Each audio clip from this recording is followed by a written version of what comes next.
Phil stumbling drunkenly out of his bed, appearing in his head all the things he's wanting to be said. 90 minutes of Phil to Phil, with so much time to kill. He promised chill, but all he does instead is beg and show. His dreams online and straight away begins to whine, but all is fine as long as Shaz benign and doesn't step out of line.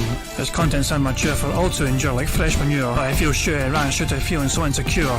The money earned on yesterday was withdrawn and long gone, as Phil's spending impulse is always set to stay on. If supports are also slow and stays so low and fails to grow, you never know, the show may turn into an easy bingo. Once ticked off across the board with charge to what because his code can be ignored, just how much TSP makes us feel so bored to help us fight or sleep and try to keep alert to watch a creep who play bingo, but Phil will bitch on why his sheep are also cheap, while DSP is chasing green, we're seeing green across the screen as Phil's routine predictability rivals are so machine, snorting, burping, leaning, ban. It matters not if actually fun as child can't see if hours make him feel less of a man. Takes a drink and starts his like before lunching into a bike, pretending they're from bills when truth is there to buy a wrestling JPEG. Talks about his shitty life of college cat and fatty wife and all his strife of forgetting that it's unwell and they were rife. With drama he will react but isn't act, that is a fact as he rehearsed to be exact in how he felt he was attacked. She's nearly over and awareness in sight, with what to white despite Phil to light that tips were not white. We'll say alright it is okay and now it's time for Phil to play, but first he'll say that tips will help from being off the other day. And with those words we win again, it's never if but always when the game is won. Thanks to that we made it to the very end.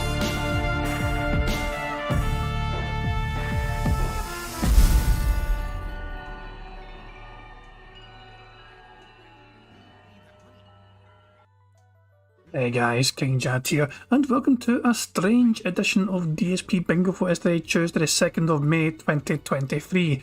As Phil's tweet from the other night is explaining here, due to personal reasons, he is unable to do any first stream content today. He is planning to be available for later on today, but that's not a guarantee either it seems, so Phil is not giving us a level 1 podcast to do a bingo do today. So I wasn't sure what to do. At first I thought, well, I'll just not bother my arse, and I thought, no, hold on.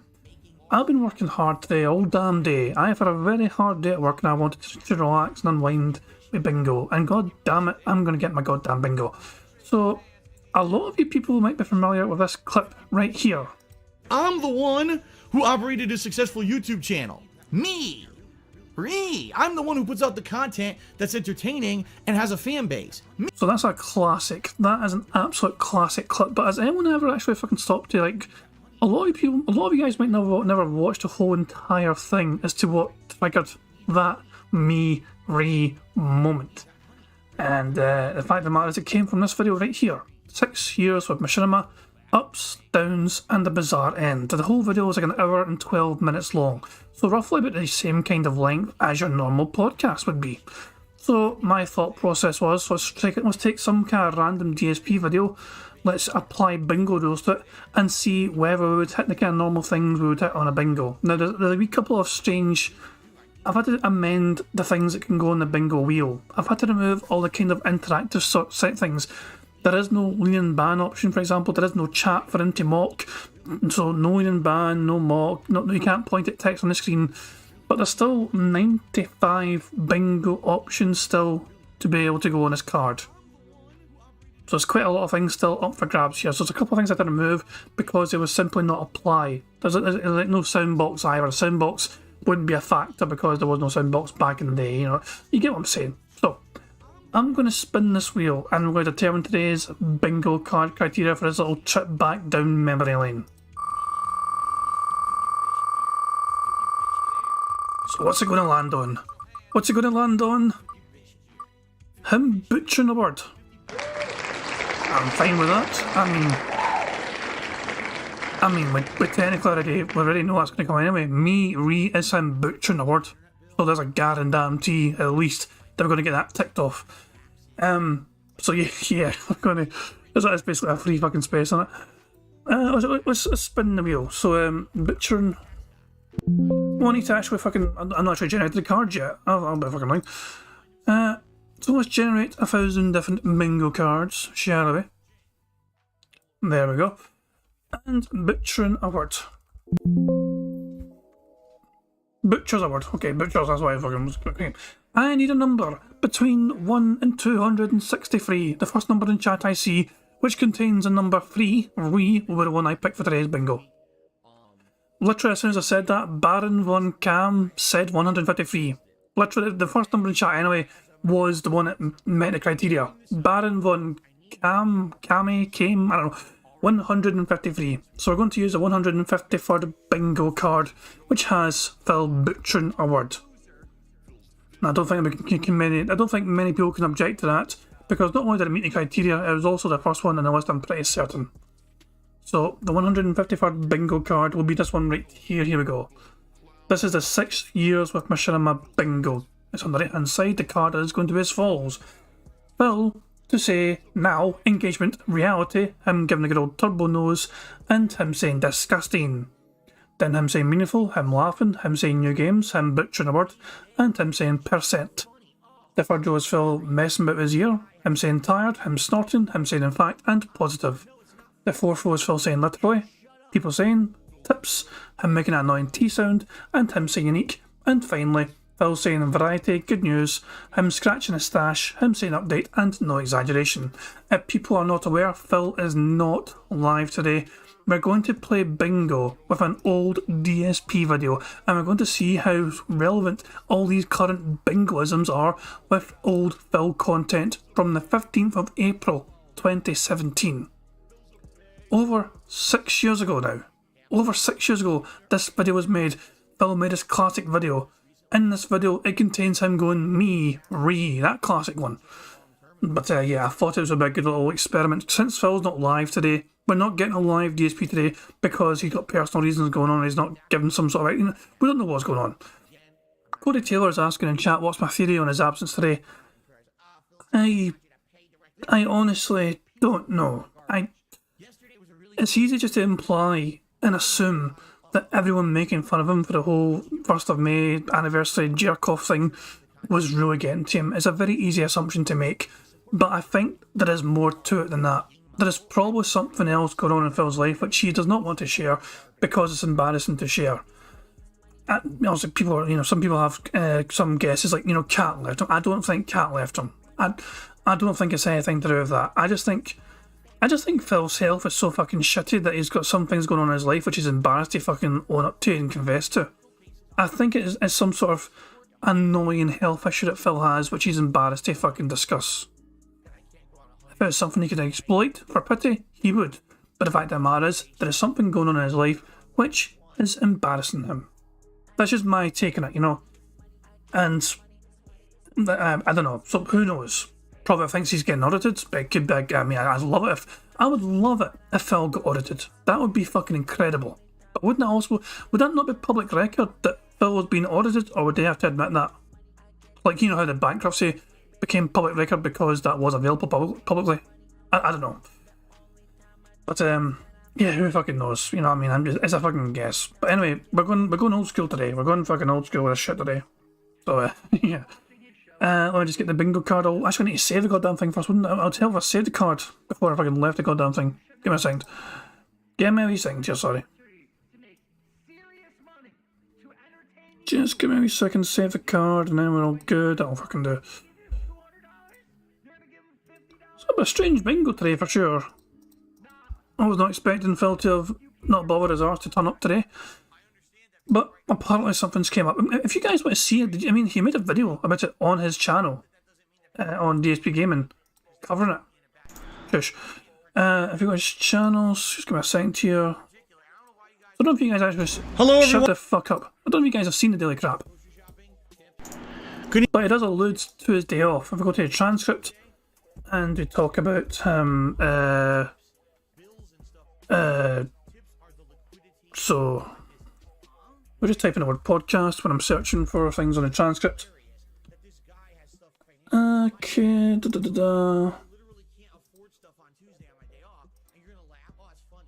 Hold on a second, blah blah blah. Okay, here it is, I found it. Okay, this is Phil explaining what's happening basically today. My schedule for tomorrow was supposed to be as follows. Level 1 podcast, trying out Redfall for a stream, because Redfall has now come out officially where I live, and we were going to do it tomorrow as the main stream, 3 hours, and if we don't like it, no risk, because guess what? It's a Game Pass game, and so no big deal. But if I like it, maybe we'll put it into the rotation as a game, but it would be interesting to try it out and play it and see what happened, right? Well, basically people are playing it tonight and saying one of two things. Either it's okay, but not great, or it's absolutely god-awful, all right? The people who are saying it's okay, but not great are people playing it with a team. They're going online, they're teaming up with their buddies, playing it for a few hours, like, yeah, it's okay as a drop-in, drop-out kind of co-op shooter with, you know, you're fighting vampires instead of zombies, like a lot of the other ones. Man, I love a fuck, man. Just get on with the fucking thing. Get on with the fucking thing.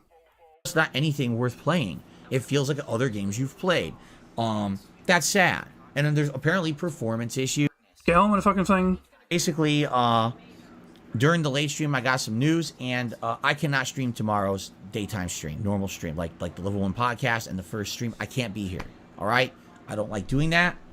It's something that, you know, there's nothing I really have control over. It's something personal going on, and I cannot stream tomorrow's early stream. So that means nothing at all. No podcast and no gameplay at all. I guess it kind of works out that Redfall sucks, because I don't think there's going to be too many people sad that I'm not playing Redfall, but I do think there will be people who will be sad that I'm not playing a major stream on Tuesday, like I was supposed to and was scheduled to. It sucks, but it's just life. There's nothing I can do. Sorry, I'm not going to tell you why, because it's really no one's business. It has absolutely nothing whatsoever to do with my streams or my business. It's personal, okay? I do hope to do a late stream Tuesday night. Now, what it'll be, I mean, I'd like to play what I wanted to play, Final Fantasy V Pixel Remaster. So, I will let you guys know during the course of the day how things are going. And just so you guys know, he has not tweeted anything as of yet to give us an update. I'll refresh the page again. Obviously, Phil would normally be awake at this time to fucking, you know, start his fucking shitey podcast. But there is no sign of any tweets whatsoever. In fact, the most recent thing he retweeted was this random thing from Family Guy. You know, it's like image. So someone else made a fucking images that could be album covers. You know, fucking small little lady and big fat guy. And then someone called Everything Out of Context decided to fucking put some Family Guy the movie style thing to it, and Phil retweeted it for some fucking reason out of the fucking blue. So yeah, he has not done any updates since that random retweet of that fucking tweet. And obviously before that it was 12 hours ago, due to personal reasons, blah blah blah blah. This is like a 12 hour ago tweet, this one. So Phil did not, you know, allude to why he's not going to stream. He just said it's personal and it's no one's fucking business, which is obviously true enough, but it's kind of interesting that he's not. When things like this usually happen to Phil, he does try and exploit it as best as possible financially. Him just failing to do so, him actually missing the whole entire stream. And the day streams are usually profitable. Phil likes to fucking miss the night streams, you know, if he can choose when to miss a stream, he'll usually fucking make sure there's a day stream and miss out the night stream. But him, his hand is forced here. He has no choice but to miss a day stream, which means something very important is likely happening during the day for him, which he cannot avoid. Aside from that, though, I've got no fucking clue what's going on. And if everything is fine, then I'll tell you, hey guys, I'll be here tonight, 6:45 p.m. And what I'll do is I'll post up both on my Twitter, @TheyCallMeDSP. I'll also post up on the community tab here, so you know exactly what's going on with a second stream. But I apologize. As much as I would like to be here, there's absolutely no way I can be here for a daytime stream tomorrow. And I'm going to also update my schedule that I'm going to post on Twitter tonight so everyone knows. And sorry I can't tell you more. You know, sadly, I just can't share details anymore with anyone on the internet because of people online who like to bully people because they can get away with it online.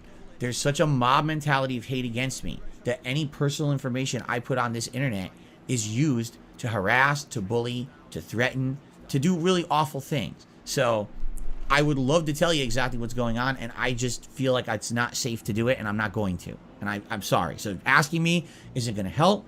All I ask right now is for your understanding that I can't be here tomorrow on the main stream as much as I want to be. And by the way, no, this does not change my day off on Wednesday. My day off on Wednesday is still in place. I still need to do the things that I do on Wednesday, like grocery shopping and pet supply shopping and possibly ordering a meal that I can have with my wife that we didn't cook this week and things. You know what I mean? All that's still happening on Wednesday. I can't move my day off or anything like that. It's not like that. You know, I'll be busy. I don't want to be busy, but I'll be busy. That's why I can't stream tomorrow. You know? It's quite interesting that he fucking alludes to the fact that he can't just out of the blue make his day off happen on the Tuesday, you know, today. Because he's not, you know, all of a sudden he has no stream to worry about on a Tuesday morning. You know what I mean? There is no AM stream for him. So in theory, he could have just instead, you know, okay, I'll be busy doing what I need to do, but we can also do things like grocery shopping. No.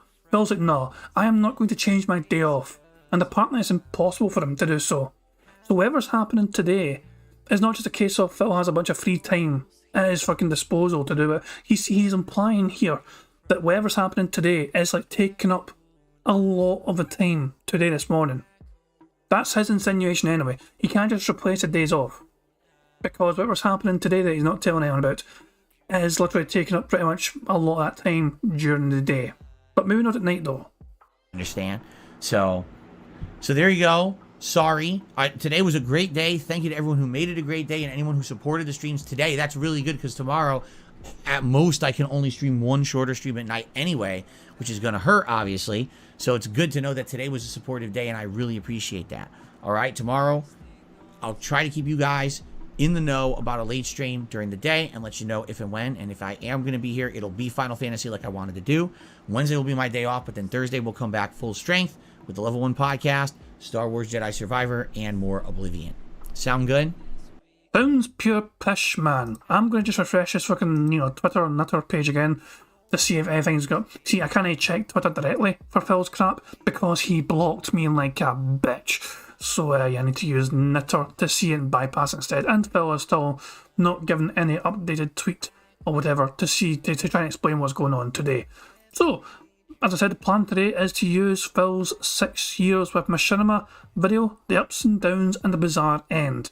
The whole video is like an hour and 12 minutes long, and of course we can speed things up if we want to because this is a whole video. This is not live recording we are restricted with. We can immediately start off at 1.25 speed if we so choose to do so. In fact, I think I'm going to. There we go. I might slow it down though for the infamous me moment though. Warren is saying if anyone would like a chance to win a fun bingo prize, sign up. Oh yeah, so it should be in the description of the video as well. There should be a link in the description of this live stream for you to as a community post I made. And if you leave your name there, you'll be included as a potential bingo winner in future. For any time you get a full house in the card, the list of names from that community post are being included for people to win bingo prizes. We have over 100 names so far. Thank you very much, guys, for putting your names down a lot. I appreciate it. Your names have all been added, and even that being said, Alt is in there. He made sure to get his name in there, you know. But as I'm saying, it doesn't matter. So just make sure you get your name in there. Make sure, you know, if you want a chance to win a full house bingo prize, if we get a full house, whatever, you know what I mean, just make sure you get your name in there, and that way your name will be included whenever we spin the wheel for the next full house bingo. John Smith is saying, I just realised we're doing a retrospective stream, Lamal. Yeah, pretty much. I mean, as I said, I wanted to do a bingo today, but Phil decided not to do a podcast today. It was like, what did I do? So I thought, okay, let's just fucking experiment. Let's see if old Phil has changed much from current day Phil with some of his mannerisms and actions. Review Toilet Paper says, saying, don't you think it's astounding how much he's aged between those two videos? Yeah, I mean, you can... Yeah, when you think of it that way... Can we get like a shot of him looking the other way? I mean, if we go forward here. Oh, shut the fuck up. Alright, what is going on? Straight away, fucking rub his dumbass nose. But yeah, the aging process has not been kind for Phil whatsoever.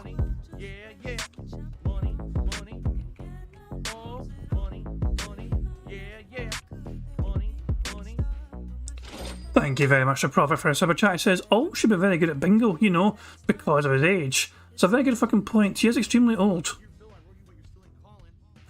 Jesus Christ. I do feel bad, but at the same time, it's funny. It's funny. Jesus Christ, Prophet. Oh, no wonder he attends to streams. Okay, thank you. Thank you very much, Prophet, for that super chat. I appreciate it. Okay. So yeah, Phil has aged quite horrendously. Even though this is a newer camera, Betterman. This is a newer camera he's using in daily crap compared to this video from This is over 6 years ago. 15th of April 2017, Phil made his infamous video 6 years of Machinima, ups, downs and a bizarre end. As you can see as well, likes and dislikes disabled by the owner. Comments, also disabled. I should have been disabled, I thought they were before. Oh my god. A year ago, a comment was made, I believe in hard work. Philip, I sit on a couch for 11 Burnell. Jesus Christ, that's a savage fucking comment. Anyway, guys, I'm going to do bingo this kind of criteria. So, as you know, we can pause whenever, we can go back and forward whenever. This is a video we're fucking reacting to and doing bingo to, not shit. This is not a live stream. So, if you're here for a live DSP stream thing, remember he's not doing it today. But this is a wee experiment to see how would bingo apply, how would current day bingo rules apply to old school DSP. Right when he was fucking, at the height of his fucking meltdown, essentially. PNF is asking, do I need to get my name re-added? If you've not added your name to the community post, then yes. Every single old name I had before for a list of bingo winners and potential winners, I wiped them, every single one. So yeah, if your name's not added yet to the community post I made to be added to a list of potential bingo winners, you need to add your name again. Yes.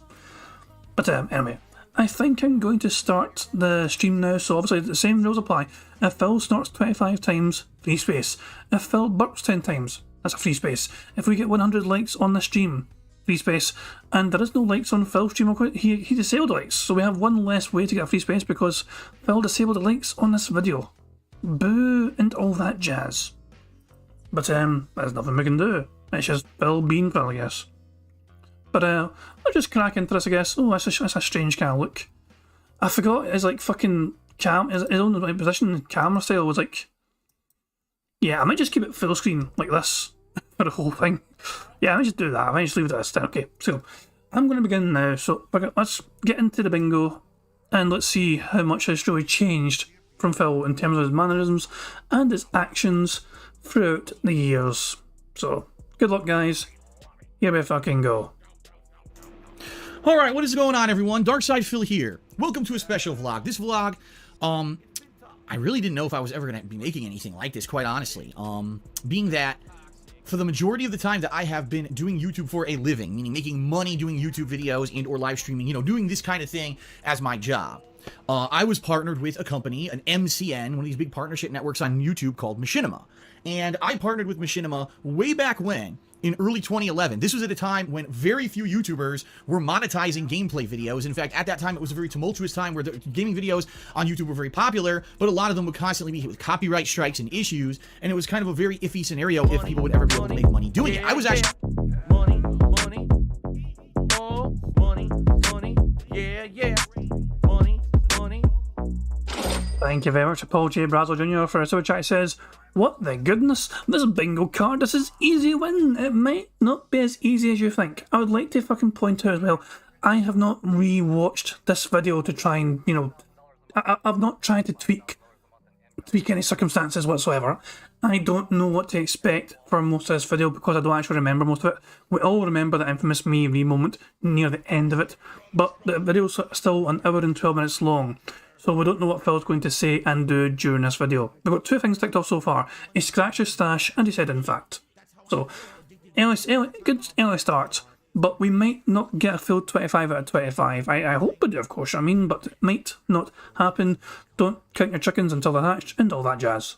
Copyright strikes and issues, and it was kind of a very iffy scenario if people would ever be able to make money doing it. I was actually one of the people who was considered the pioneer of making video gameplay on YouTube and monetizing it and being able to make a living doing it. A lot of people saw me doing it and said, oh shit, Phil was able to find a partnership and he was able to monetize his gameplay videos because he was with this partnership, and they kind of jumped along with it too. And now here we are, some 6+ years later, and YouTube is absolutely flooded with thousands of people doing gameplay videos on a daily basis that are monetized. It was kind of cool being there at the very beginning of this whole movement on YouTube of monetizing gameplay videos and doing it for a living, okay? Now, the reason I'm making this video is because after a 6-year partnership with Machinima, it was just about 1 month ago that I basically severed my ties with the company, and yeah, there was some little red tape I had to jump through there. I had to wait for the contracts that I had for my 2 YouTube channels, DSP Gaming and also KO Gaming, to kind of expire, and KO Gaming just expired about a week ago. But now I'm completely free from them. I'm actually now partnered with a different company on YouTube, okay? And a lot of people want to know why. A lot of people want to know what happened, Phil, because you've been with this company for 6 years. And it's funny because when I partnered with Machinima back in 2011, they were actually known as one of the major heavy-hitting partnership companies on YouTube. They were one of those pioneering companies that allowed gamers for the first time to put advertisements on their video gameplay and make money doing it. So they were huge. And then over the years, I hate to say it, I'm just being matter of fact here, the reputation of Machinima kind of went down and down and down and down over the years for various different reasons. Now, the good news is, for me, I was never never really affected by any of that negativity or controversy because I wasn't in any of the stuff that was controversial. I'll give you some perspective here. There was at one point several years ago when the Xbox One first released that they had a campaign, if you were with Machinima like I was, if you made videos covering the Xbox One and you put certain like tags and stuff in your videos and you were only positive about the console, like you had to be super positive about the console and all of that, then you would get paid extra money from Machinima, okay? The problem was they didn't have anyone disclose in their descriptions of their videos or even in the videos that basically those videos were overly positive paid advertisements, which actually is a violation of United States law. So Machinima ended up getting in a ton of trouble because of this, because they brought in all this money, ad revenue from Microsoft, right? All this program revenue from Microsoft for advertising their console positively when they never disclosed to any of the viewers that it was paid advertisements, and they had to pay a settlement to the United States government in order to get out of that, okay? I was never affected by any of that because I didn't participate in that stuff. My coverage on YouTube, on Twitch, has always been considered 100% independent. You're never going to see a paid advertisement from me, or if it is one ever, you'll know it is because I'll tell you up front, or it'll definitely list it in the description of the video, or both, okay? I would never, ever, to make $1, do something like that and try to pull the wool over your eyes or be dishonest with you and not let you know that what I'm telling you in a video is my honest opinion or my honest take or honest gameplay. I would never do that. Other YouTubers have been doing it for a long time, and you may not even realize some of the bigger YouTubers you watch do this all the time, but I would never do that, okay? And I never have, okay? So all this controversy and the negativity that seemed to have been surrounding Machinima and been involved with Machinima, I kind of was never affected by it because I never was involved with any of that controversy. But I have heard things over the years. Machinima was getting worse. And did you hear what they did here or there? Every once in a while I get pinged by someone and I say, Phil, did you hear this big thing about Machinima? Okay, I have to point something out. Normally when I go 1.25 speed on a Phil stream these days, it is actually sounding normal. This is 1.25 speed now, and it sounds quite fast. Has Phil's speech slowed down over the years? This has been 6 years ago.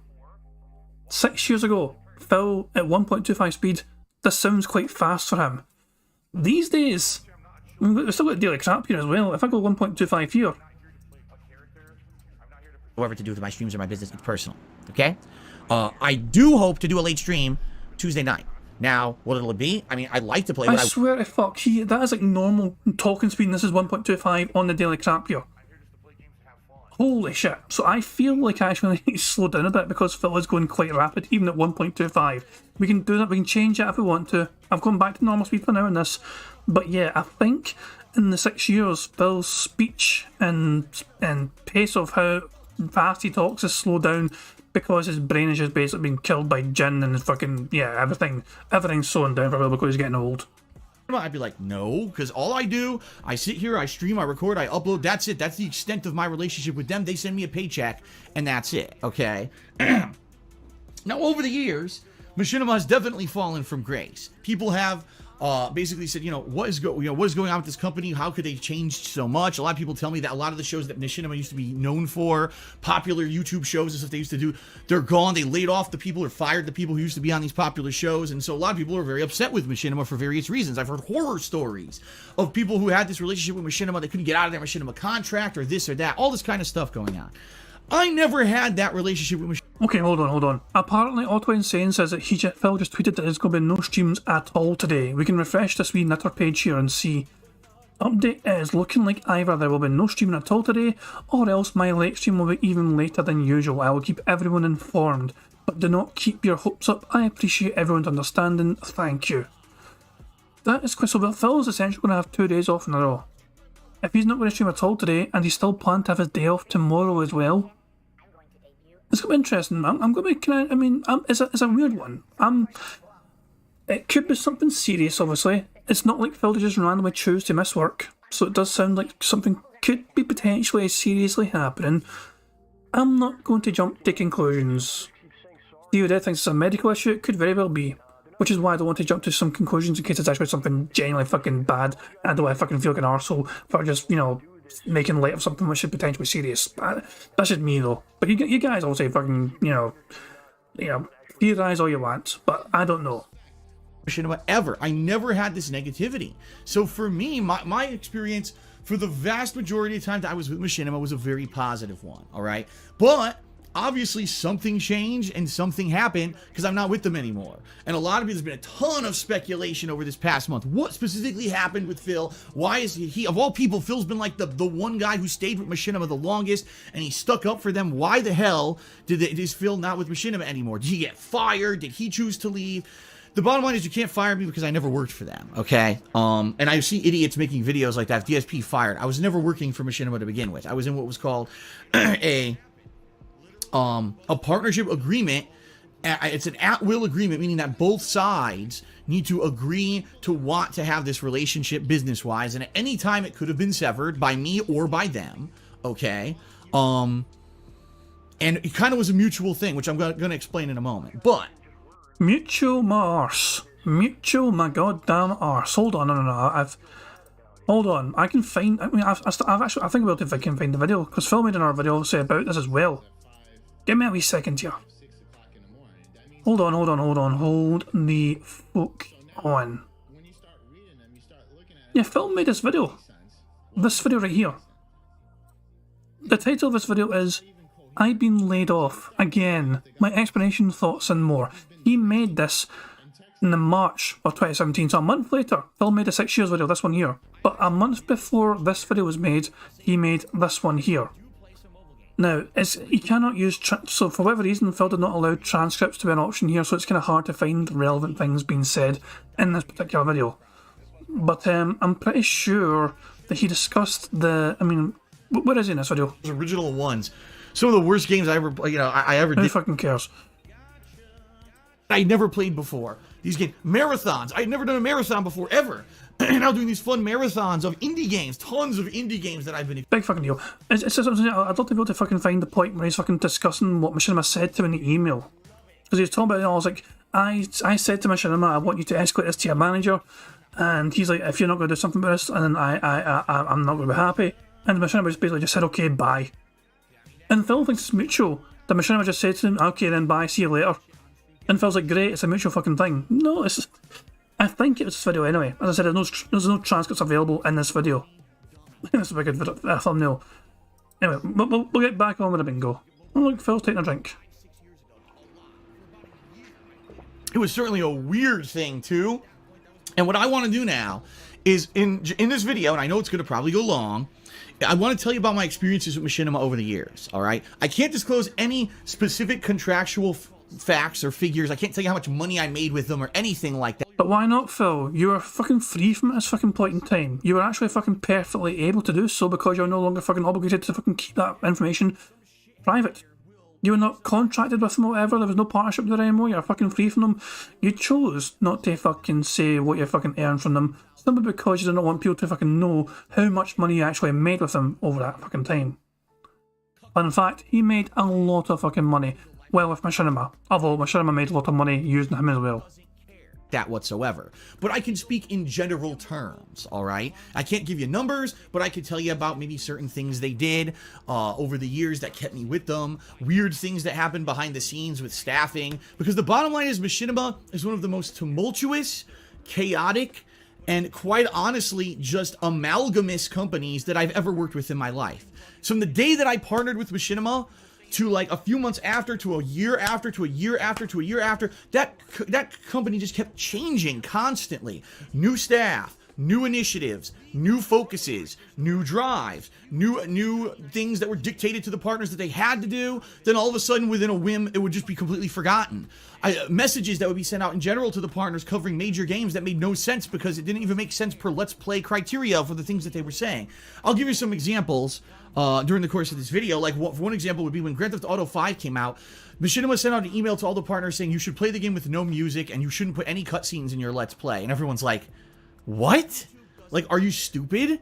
Like, that's the point of a Let's Play, is to have a legitimate coverage of the game. If you have no cutscenes, you're only doing not even a Let's Play, you're just basically doing highlighted gameplay. And everyone was planning to do a full Let's Play of Grand Theft Auto 5, and no other partnership network sent out this kind of notice to their partners. Why did Machinima do it? And this is what I mean. Machinima would have these weird initiatives and weird directives that they would do, and then they'd abandon them all suddenly. And it was just so bizarre. So allow me to give you the full story. Let's all start way back when in 2010.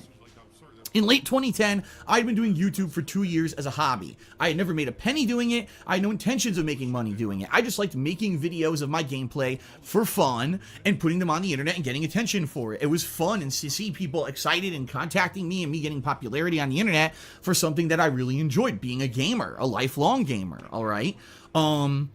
It wasn't intended that I would get laid off from my job in 2010. I had an office job for almost 5 years. I was getting commendations at this job, and then within 2 months, they laid me off. Made no fucking sense at all. Another case of another company that doesn't know what the fuck they're doing. And by the way, that company I used to work for is pretty much on its last legs and almost out of business. All the people who work there, basically their jobs got outsourced, and they're basically done. So signs of the times when you have someone who you think is a great employee, you fucking compliment them, you give them commendations, you lay them off, and within 3-4 years, your company is done, right? I just think it's fucking beautiful. He's fucking just okay, but that place that fucking fired me are almost fucking gone. Good fucking riddance. I outlasted another one. He cannot just fucking take the high road of these fucking places. He also fucking has to make sure he fucking looks back and spits on the fucking grave of those that fucking fall by the wayside after he's fucking been let go by them. Doesn't matter if it's a fucking company or his fucking people or friends or family.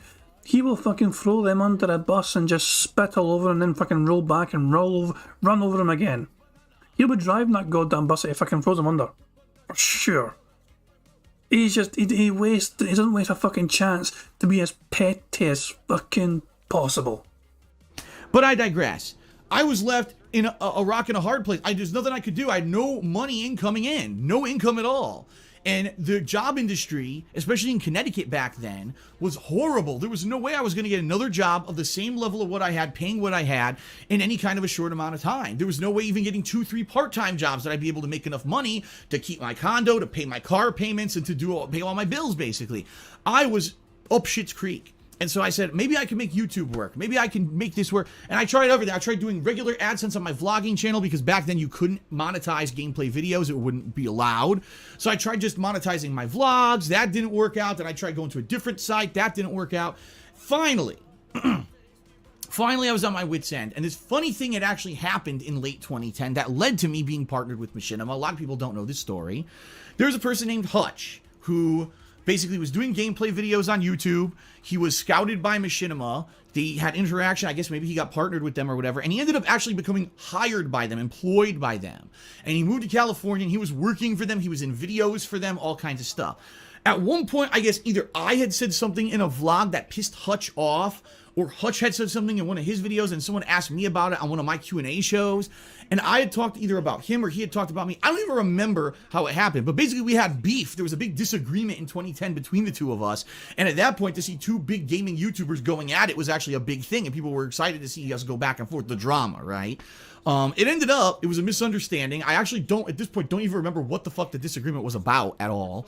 And we ended up kind of talking it out within emails or whatever. I think it was actually private messages on YouTube back then, because back then people actually used private and direct messages on YouTube. Not anymore. I haven't used one in like fucking 5+ years. But back then they were used and implemented. And we had a dialogue back and forth. And basically we came to the conclusion that it was a misunderstanding and or there was no reason for beef, and we kind of left on amicable terms, almost being mutually respectful of each other, okay? So after I lost my job in late 2010, spent 2-3 months... Money, yeah, money, oh, money, yeah, money. Thank you very much to Paul J. Brazel Jr. for the super chat. He says, you just hated it. The reason he streams. Yeah, pretty much, yeah. Phil was not doing this. Money, yeah, money, oh, money, yeah, money. Oh, thank you very much to Ghost Hunter for subscribing to the channel. Much appreciated. Also, it feels like Phil's receiving some sort of transmission here. There's some sort of transmission coming in, trying to fucking feed into his ear what he's fucking meant to say next here. Like, I don't know, someone's telling him what to fucking say. I say, stop talking about the fucking job you got fired from, move on with the fucking story. He's okay, enough of that. What the fuck? But yeah, Phil is doing this not because he loves it, but because he has nothing else to do. Like, there's like, Phil is not in a position, you know, there are YouTubers out there who obviously don't have a lot of experience doing other things, but they are successful with their YouTube side of things, which means they can have the option to do other things because they were successful with their craft. They made money obviously doing YouTube, but they also fucking saved up as well. They invested that money wisely into other fucking things. They may have fucking tried to educate themselves on other things as time went on. Maybe just trying to learn about fucking things like fucking business or whatever, you know what I mean? The fact of the matter is though, other YouTubers fucking were sensible to try and make sure they were just fucking settling on YouTube only as their main forever cash cow, because you never fucking know how long that shit can last. So the smart, successful YouTubers who done well on YouTube fucking invested that shit wisely. Phil though never done that. He just like, as soon as he got money, he spent money. He's been built like that for the longest goddamn fucking time ever. He just chooses to fucking just spend it as fast as he fucking can, because he does not believe in fucking trying to save up for other things, because what else is he going to save up for? And like he can't get another job because no other fucking job could compete with the level of Phil's spending right now.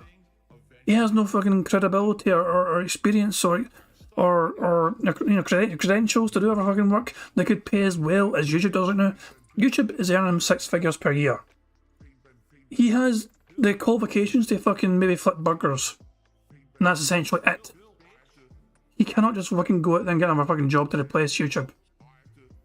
I mean, a lot of us have said for the longest fucking time, the smart thing for Phil to do would be trying to get some sort of fucking job and treat YouTube like a fucking side hustle. And, like, make YouTube your part-time fucking job.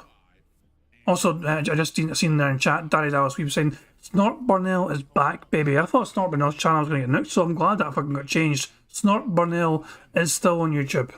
Outstanding news. The fact of the matter is, Phil's only got himself to blame for this fucking predicament. This is 6 years ago, and he's fucking like going off about he was always a victim here. Like Machinima fucking got rid of him, and he's a fucking victim because of it. Machinima fucking saved his ass in 2010. Without Machinima, Phil would have been fucking in a ditch in Connecticut, fucking begging his parents to fucking bail him out again. So there's no fucking no. Phil without Machinima would have been long forgotten by now. Us detractors would not be here, because Phil would not have fucking lasted as long if Machinima had not fucking saved his ass. There was no reason for beef, and we kind of left on amicable terms, almost being mutually respectful of each other, okay? So after I lost my job in late 2010, spent 2-3 months floundering around trying to find a way to make ends meet and make enough money to pay my bills, I got fed up. And I went to Hutch and I said, Hutch, listen, I literally have no idea if sending you this email or this private message is going to have any effect whatsoever. I have no idea if this will benefit me. But the bottom line is this. I lost my job. I want to do YouTube for a living. I seem to have the viewership to do it. And the fan base is behind me 100%. I tried a couple things. They're not working. Is there anything that Machinima could maybe do to help me out? Maybe I could get a job with Machinima, or I don't know what's going on right now. Hutch referred me to their partnership division. Okay, to which he put me in contact with someone in the partnership program. He reviewed my channel, DSP Gaming, and he said, wow, you got a lot of viewership and you got a lot of stuff. Yeah, let's get you in. And he ended up signing me up for their partnership contract. Now, by the way, back then, in 2011, the partnerships on YouTube were very different than they are today. They were all actually, at that point, view-based. Meaning you would get a certain amount of views on a video, and based on the views, you would make a flat rate amount of money. So I'll throw out, this is completely fabricated, by the way, what I'm about to tell you. But let's say per 10,000 views, you would make $30. All right. And so if you could get a video with 10,000 views, you just make a flat rate of $30. That's how it would work. Now, of course, it would be calculated approximately. Money, yeah, yeah. Money, money. Oh, money, money. Yeah, yeah. Money, money. Thank you very much to Paul J. Brazel Jr. for his super chat. It says, at Snort Burnell, you go, lady. Woo woo. Thank you. Indeed. Apparently, I think I've seen tweets about it actually. Let me check Twitter. I think I've seen Snort Burnell like tweeting about it. Is it on Twitter before? Hold on, let me see if I can find the tweets. I don't know how easy it'll be if I can find it. I can't fucking find it hard to find. I don't even think it was on. Yeah, it wasn't on. It wasn't on. So I seen this tweet from Kramer. Clip Snort Burnell. I think this is from YouTube. Hello everyone. Apparently, after YouTube deleted the channel, they restored it, and the strikes are starting to disappear. So there we go. That was what I saw on Twitter before about it. You know what I mean? Which of course is very legal news. But yeah, that was the news I'd seen at the time. So Snort Burnell seems to be back in action. I'm going to close this fucking daily chat. Fuck that. Any fresh tweets from Phil, I wonder? No, there's one retweet, and that's about it. Okay. But no fresh tweets from Phil alluding on the situation he is currently going through, whatever the fuck's going on there. But anyway. As I said, there's no live DSP today. We're using some old ancient DSP content to see if the current bingo rules apply to old school DSP from 6 years ago. You get a video with 10,000 views, you just make a flat rate of $30. That's how it would work. Now, of course, it would be calculated approximately as a formula that they would use. So at the end of the month, they would tally up your total views, times whatever the formula was, boom, here's what you make. Now, the reason that these kind of contracts were good was because you were guaranteed to make the same amount of money every month as long as you could bring in consistent viewership. So for me, this worked out perfectly. I wasn't at the whims of YouTube ad revenue where one month YouTube had a bunch of advertisers and the next month they didn't, and you have this constant roller coaster ride of ad revenue on YouTube. For me, I mean, it's kind of funny though, because I was actually so Phil, I was going to do a video, by the way, based on what Phil said recently about fucking ad revenue, not crap. There was something Phil said that was interesting to me, like. Obviously, he was on a views-based contract. Let me find these old Social Blade posts. Wayback Machine, maybe fucking thing. So hold on. So, give me a second here. What is fucking thing load? Load, you son of a bitch. Finally. Okay, so, to show you guys this, there's Social Blade's, DSP's Social Blade metrics goes all the way back to 2011. If you guys are curious to see what fucking Social Blade was talking about in 2011 with Phil's content, this is quite interesting to me. So Phil was on a views-based contract, which means that he was not getting this ad revenue. This is Machinima getting this ad revenue, and then Phil was getting some sort of fucking cut of the views based on that. Phil was making ridiculous sort of views on his channel back in the day. Keep in mind, this is per day. This is October 2011 and November 2011. Phil was making like 50,000 views per day. Channel views 50,000 plus, 56,000 plus. There's a change of 2 million plus views in a day on a video on Phil's channel here. So he was making ridiculous sort of views. But if you go to the bottom here, where it sums up everything. So the past 30 days of DSP making content in 2011, apparently, Social Blade estimated that those 30 days earned him between $129,413 and $1,380,402. Now, I don't know, obviously, Social Blade, there's fucking wild fluctuations, but Phil has always claimed that the Social Blade metrics always seem to fall in between, and, he claimed it was never right, but he also claimed that it was never as low as what Social Blade made it seem to be. He actually said that on Saturday, during his DSP versus internet thing, at Social Blade, the metrics are never as low as they indicate. Which makes me think, if he was on a views-based contract, but Machinima was getting the fucking cut of the ad revenue and they were just fucking divvying out money to Phil based on views, Machinima might have been making absolute bank on Phil. And they're just fucking dripping off some fucking, little bits of money off to him in the kind of views-based kind of thing. But Phil might have been making them ridiculous amounts of money per month because he was actually quite a popular, YouTuber back then. I mean, the numbers don't lie. Look at the fucking numbers. Phil gained over almost 14 million views in his videos in a 30-day period. Also, this is back in the fucking day where Phil was actually a popular fucking YouTuber. He was first on the, he was spamming videos left, right, and fucking centre, but he was still getting the views as well. And he was still getting the popularity. He was getting attention from people watching his videos. But it all struck me kind of weird, the fucking Social Blade metrics, the estimated earnings. It's just astronomically high. And so it kind of calculated that Phil was making like $350 at a minimum per day. Which is just crazy to me. I don't know how, as I said, this is Social Blade, and this is old Social Blade. I don't know how reliable they were in that kind of thing. If you go forward a few years or whatever, let's get forward to like fucking 2014.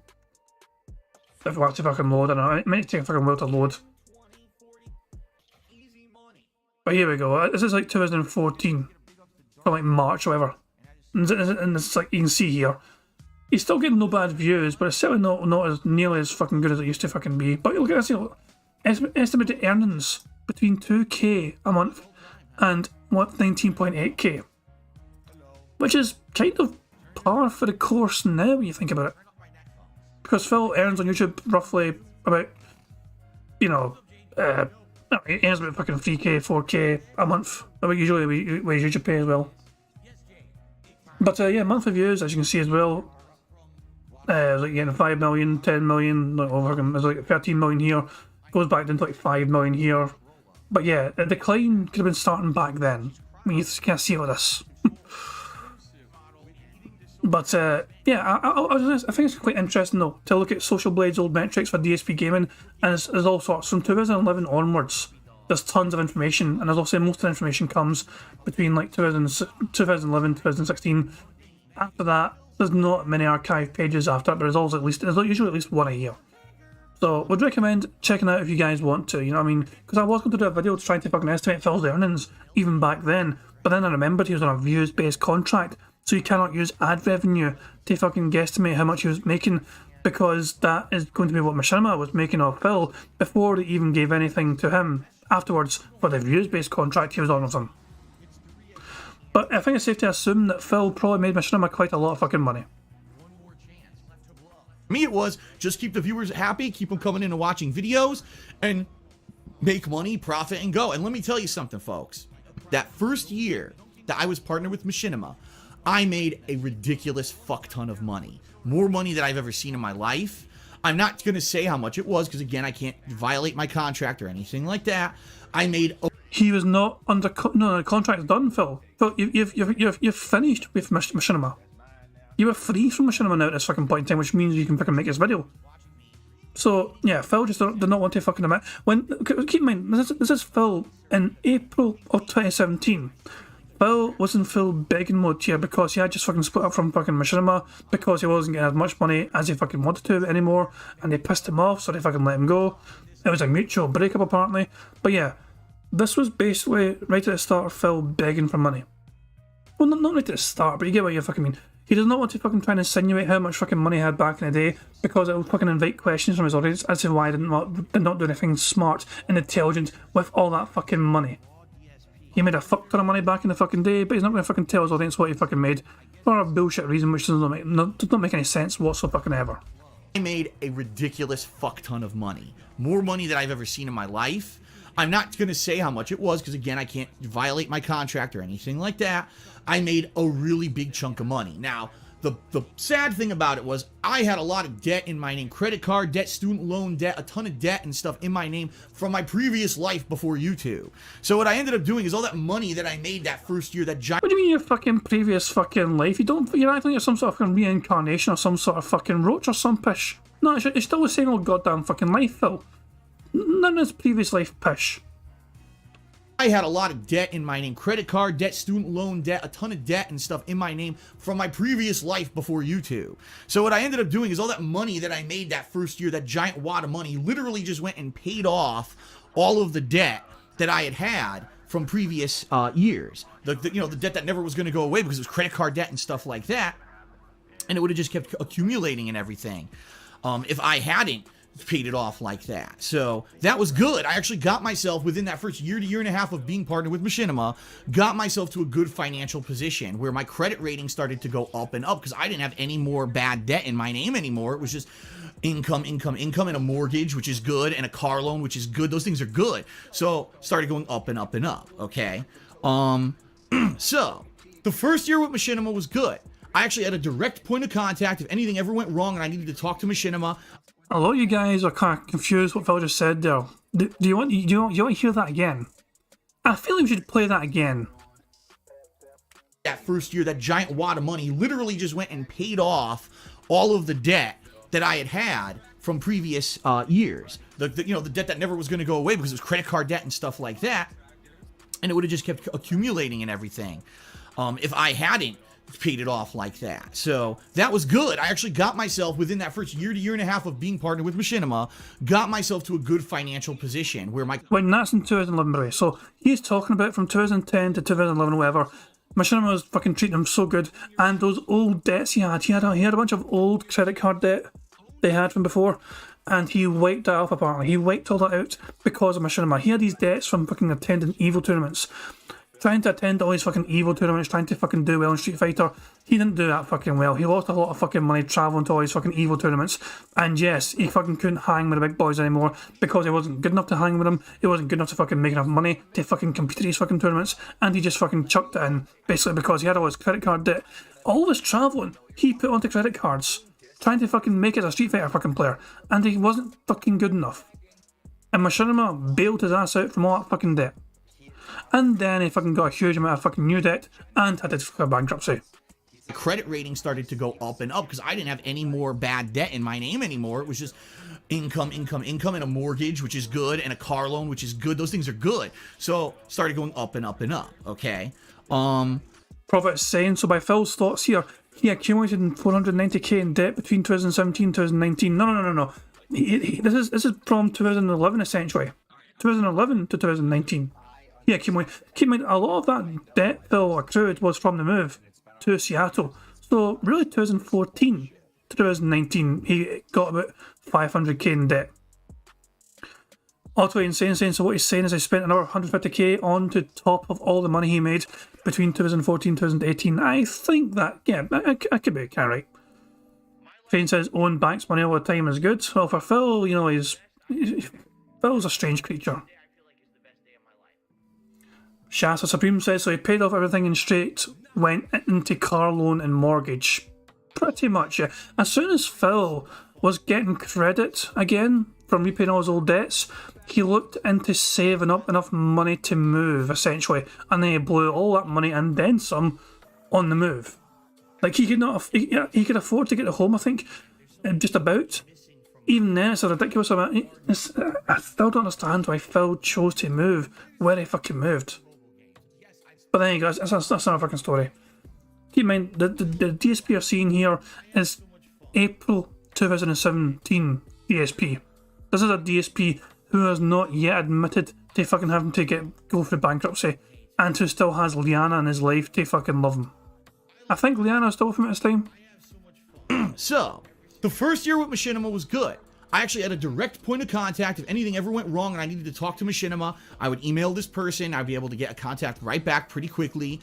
I remember that first year we had literally almost no issues. I remember not having any copyright. I take that back because there might have been one, but I don't remember, like, in general, a bunch of problems with copyright strikes. I don't remember a bunch of issues with much of anything. If there ever was a problem, immediately I could almost get a response right away from Machinima because I had that direct point of contact, and it all worked out so well. And in fact, it worked out so well that first year, all right, that I was considered one of Machinima's top partners. And they actually contacted me personally, and they said they wanted to have a sit-down with me, well, not really a sit-down, but, you know, a conference over the phone regarding myself, the growth of my channel, the future. Oh, but this is wonderful. I love this fucking bit. If you want to fucking see an example of why Phil is an absolute fucking moron when it comes to YouTube, Phil is given an opportunity here to try and fucking become a better and bigger YouTuber here. Listen to this shit. And all kinds of stuff like that. So I ended up doing that. I don't remember who the specific person was who I had this phone call with. But basically, mid to late 2011, I had this phone call, and they were like, so, what do you want to do with your channel in the future? And I explained, I want to split it up. I have this series that I do called Ask the King, and I have this series called The Week in Preview, but eventually I might want to split that because I noticed that those videos don't get as much attention when they're grouped in with all my gameplay stuff. I might want to do a channel where I only do game reviews and stuff like that. But then the weirdest thing happened. During this conversation, the guy said, but outside of YouTube, what do you want to do? And I was like, I'm just on the up and up on YouTube. Like, this is the beginnings of something great here in 2011. Why would I want to think about leaving YouTube and doing something else? And it was kind of bizarre the way that this guy, the conversation went. He was trying to almost gearing me towards, you don't want to do YouTube, you only want to do this short term, and then you want to do something else. Yeah, narrow-minded arsehole. Oh my god, I completely forgot that Phil fucking admitted this on his phone. He think the guy was being so fucking no. He was looking out for you, you stupid bastard. Social media is quite a short-term fucking thing back in the fucking day. MySpace was the biggest thing in the whole fucking world for about a few years now. Nobody fucking uses MySpace. It's like, Twitter will probably fucking go on before fucking long because of Musk and all shit. These things get replaced all the goddamn fucking time, Phil. And he was basically just wondering, what is your long-term plans for continued success? And you're like, no, YouTube's being nice to me. I'm going to stick with YouTube the whole way. And honestly, I'll be honest here, that kind of gave me the idea in the back of my head that eventually I would want to do something else outside of YouTube. But I just thought it was weird timing that he would ask me. And I even remember, like, he started saying, well, what other things are you into? And I was like, well, fighting games. He's like, oh, fighting games. Did you notice that Street Fighter 4 has been starting to get live streamed now? You think maybe you want to get into that? Maybe you could be a game commentator. And I said, well, I did used to be a pro player. I have a lot of knowledge of the series, and I probably could add a lot. And he's like, yeah, that's it. Yeah, that's what you should do. You should look to be a competitive games commentator in the future. And by the end of the conversation, I was so, like, confused. Like, what was the point of this conversation? I thought the conversation was going to be about the growth of my channel and all this stuff. And by the end, he was trying to convince me to be a games commentator. But that's what I mean. This is the kind of stuff that happened with Machinima that would confuse the shit out of me. These days, like, you know, it's like, I cannot speak just for Street Fighter or whatever, you know what I mean? But it is, obviously, games, you know, and like esports are a big fucking thing. You know, they are a big fucking thing. And it's not just about the fucking players that are competing in the fucking things. A lot of these fucking, you know, esports have familiar faces that fucking host these events, present the events, add commentator events, analysts and all that shit. That fucking, you know, Phil missed out here, in my opinion, on getting his foot in the door early for this kind of thing. Well, I mean, I'll say it. Can you, Phil, if there's one thing Phil can do, it's talk a whole fucking lot. Machinima were fucking looking out for his best fucking interests and thinking towards the future. Even as a fucking YouTuber, he still could have fucking done these fucking things as well. Expanded himself, grew himself, fucking given himself more prominence, given himself more fucking contacts, more clout essentially for fucking, you know, no. He's like, no, I want to focus on me only and my channel only and trying to make me as big as possible. I don't want to fucking do all these other fucking things.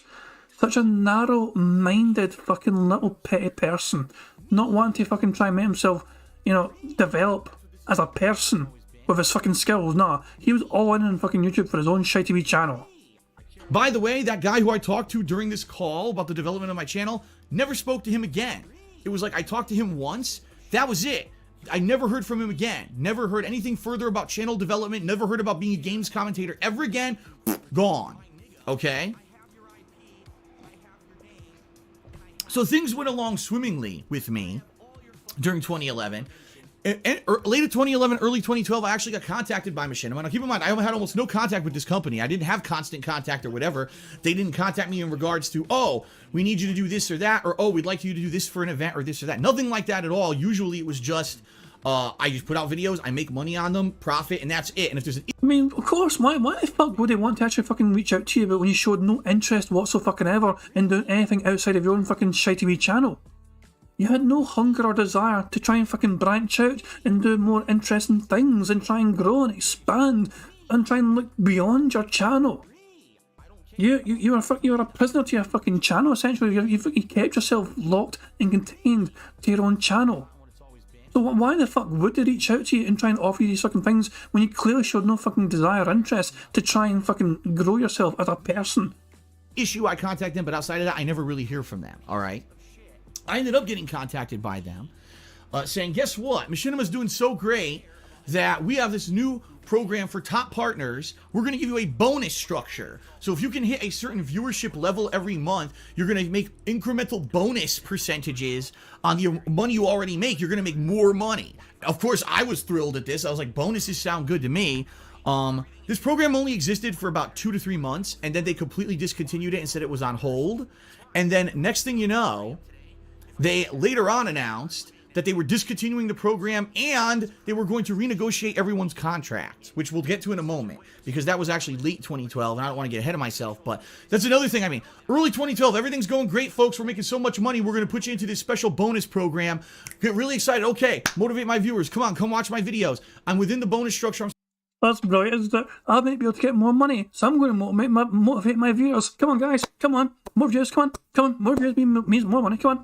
More views, come on guys, keep coming, keep fucking coming. The more you bastards come, the more fucking money I get. Come on, I'm getting more money now because I'm getting fucking more views. So I'm going to choose to motivate you now and not before because I'm on some bonus structure. And then 3 months later, the fucking thing falls, the arse collapses. We're supposed to be earning it within 2 or 3 months. They cancel the whole program, and the next thing you know, oh, we're giving you a pay cut. What? That's how Machinima operates. They're so weird. They have initiatives that sound good, and then all of a sudden they drop the entire initiative and change their minds about everything, okay? if you really want my opinion on it, I think it's because they're very disorganized. I think they're a company that constantly fluctuates and doesn't know what they want to be. Because if you actually look at the history of Machinima over the years, yeah, they're a partnership company on YouTube, but they also have their own channels where they have their own shows and things going on YouTube. They worked on this Halo series for a while and did this Halo Reach series and stuff like that. That made no sense. A live action TV-like series. Why did they even do that? I don't know, but that's what they did. Jesus Christ, man. So, from what I can ascertain from Phil's fucking, Phil treated that first year of Machinima like he won the lottery. It was more money than he knew what to fucking do with. He was making ridiculous amounts of fucking money, and he just basically thought he was basically like a lottery winner because he was not used to that level of income coming his way. So what's he gonna fucking do with that money? He's gonna spend it on a whole tons of stupid shit, and he's gonna get used to that sort of fucking lifestyle and spending. So that extremely large amount of money becomes something like the normal amount of money because he gets used to that kind of lifestyle after a while. So something that was like excessively high for him, he has to fucking try and keep up with that fucking level of income and spend as much as he can. But that's what I'm saying. He gets used to that spending though, so that becomes, instead of it becoming some sort of treat to him, instead of it becoming some sort of fucking special wee treat and reward for him, it becomes a norm because he gets used to that sort of high level of income. So when Machinima did fucking, shit hit the fan and Machinima had to renegotiate contracts, Phil, with his fucking face, as you can see right here, was not really fucking suitably prepared for that. He was spending that kind of money every single fucking month like he was always going to be making that sort of fucking money because he thought he was a fucking big, massive growing YouTuber. When the signs were fucking not looking good for people, the fucking, this is all say, before they had apocalypse not shit as well, but the fact of the matter is though, there was not guaranteed income. This was not a fucking set in stone goddamn guarantee for him to fucking get X amount of fucking money. And it was just fucking like blissfully ignorant fucking, he was genuinely hopeful and expecting that fucking gravy train to last as long as fucking possible, and he was so ill prepared for the fucking thing to get derailed. And then they later on did other series. Remember they did, wasn't it the Mortal Kombat series, right? The live action Mortal Kombat. Why did they do that? I don't know. It's so weird. And by the way, every time they made one of those series, they wanted me to promote the series. And I told them, listen, sorry, I'm not going to link your series to my main page for any extended period of time because I need to promote my own videos to make my own business go. I wonder, for fuck's sake, man. You wouldn't even fucking link the fucking... Oh my god. You greedy fucking cunt. Fuck you guys that pay me because I want to promote my own fucking shit so you can pay me. Phil's like, why did he fucking do his fucking... He was not bothering to try and promote it on his fucking successful wee channel, which has grown steadily less successful over fucking time. But he was not willing to even put a link in to the fucking series they're trying to fucking promote because he's always fucking looking out for number one. And then he fucking wonders why these fucking things fail. Maybe it's because our fucking partners, Machinima's fucking partners, went bothering the arse to fucking help promote their fucking series just to try and fucking grow on YouTube. Holy shit, Phil, you fucking selfish wee dick. Like, I understand this is your important thing if you want me to mention it to my fans or whatever, but there's no way I'm going to let you dominate my channel for a week because you did this live action series. That's completely unreasonable. Dominate our channel for a week? Motherfucker, they wanted a link. They wanted you to fucking put a link in your fucking shitey wee videos. That was it. So in a lot of ways, there were disagreements we had over the years, too. You might have noticed also, sometimes in my old vlogs and stuff, I had that Machinima logo that would be spinning and rotated and put into the beginning of the video, right? That was something they really were staunchly, you had to do. You had to have Machinima in your related videos. If you're a Machinima partner, you had to have the Machinima logo branded on everything and overlaid on your videos and stuff. They were fucking paying you for your fucking videos, you stupid dick. Of course they're going to fucking want to have their fucking logo be represented because you were a fucking partner for them. Not this. Oh my fucking god. I mean, if you really didn't fucking like being with Machinima that fucking much, you could just fucking went solo. No, don't be fucking dumb, of course. No, you wouldn't have fucking survived.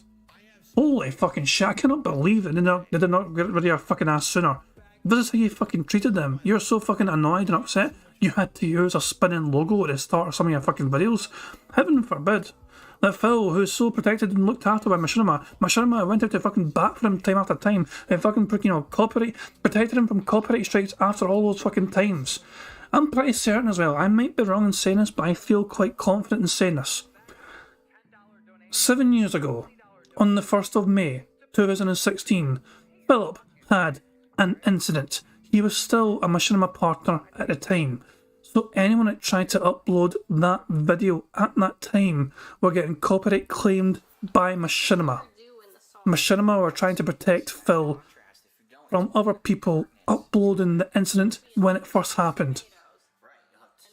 I'm pretty certain I remember detractors getting copyright claims even back then because people dared to upload the incident to fucking YouTube. And Machinima tried to fucking claim, no, you can't do that. That's our partner's content. It's incredible Machinima actually wanting to actually fucking have ownership of that clip. But there you go. Stuff like that. And then within like a year of saying all that stuff, they never mentioned it again. In fact, so much so that later on, I think it was 2015, if you remember, YouTube was coming down on people who were getting outside sponsorships and having things like overlays of advertisements and other related companies' logos in their videos, and they were cracking down and saying, we don't want this anymore. If you want advertisements, you have to come through us.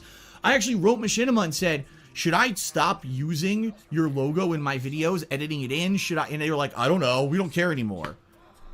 What the fuck? See what I mean? Like, it's so confusing. This company is so weird that there's one day their main focus is this one program, this one initiative, this one exciting thing, and then they just drop the whole thing and completely change. I'll give you some examples, some good examples. 2012, all right? I was contacted by Machinima, and they said, are you interested in going to E3? Because we've got this big thing going on for this game called Hawken. It's this first-person mech combat game for PC. It's coming out in the fall. It's free to play, so it's an interesting model because a lot of games at that point had not gone full free to play yet. And so they were like, free to play, and if you come to E3, you come to this party, basically you play the game, you do some videos about the game, you advertise it, but we'll get you into E3, and you can cover E3 and do tons of videos of E3, under the branding of Machinima. And it'll be a great event. And I said, why not? And if you remember, I even negotiated with them to get a second pass for John Rambo, and he went out there with me, and I had to pay his way. They paid for my plane ticket and my hotel, but they didn't pay for him, so I had to pay his way to get him out there. He came out there with me. We had a grand old time. We went to the Hawken party. We went to E3. We covered all the stuff at E3. Remember, that was the year 2012 I went to E3. So here's what happened. I literally, I'm not even kidding you. I linked, after E3 ended, Machinima was like, we'd like to see how everyone covered E3 and how you covered Hawken and all of that. Can we have links to your footage and everything? So I gave my contact at that time, another person, not the original contact, I had a different contact. I gave them all the video, link to the playlist of all the videos. I mean, dozens. I think at that point I made like 100 videos at E3. It was insane the amount of E3 coverage we did. Plus the Hawken videos and everything. I gave him a link to everything. The guy emailed me back. He said, Phil, holy shit.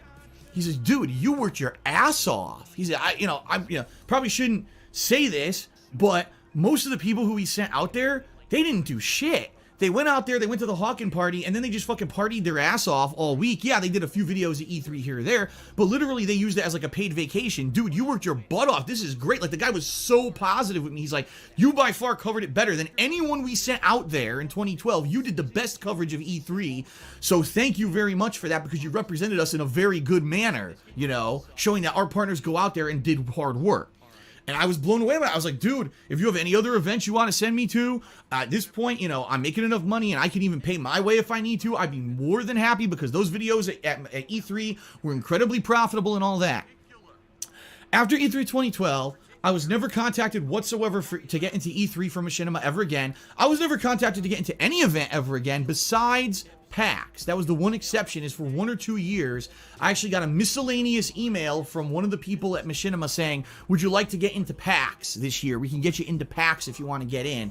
And incidentally, the years that I got those emails were 2014 and 2015, the 2 years when I definitely couldn't go, because that first year we had just moved in here, and we didn't even have the house fully set up by the time that PAX West was going on, so we definitely couldn't go. And then the year after, Leanna ended up getting sick. We actually had it arranged that I had passes and everything, and she ended up getting sick and we couldn't go. So 2 years in a row, I had the opportunity and I couldn't. So Leanna was sick, so they couldn't go to PAX, but I'm pretty sure Phil still woke her sick ass up to make dinner. Hey, Leanna, get the fuck out of bed. It's dinner time. Come on, bitch.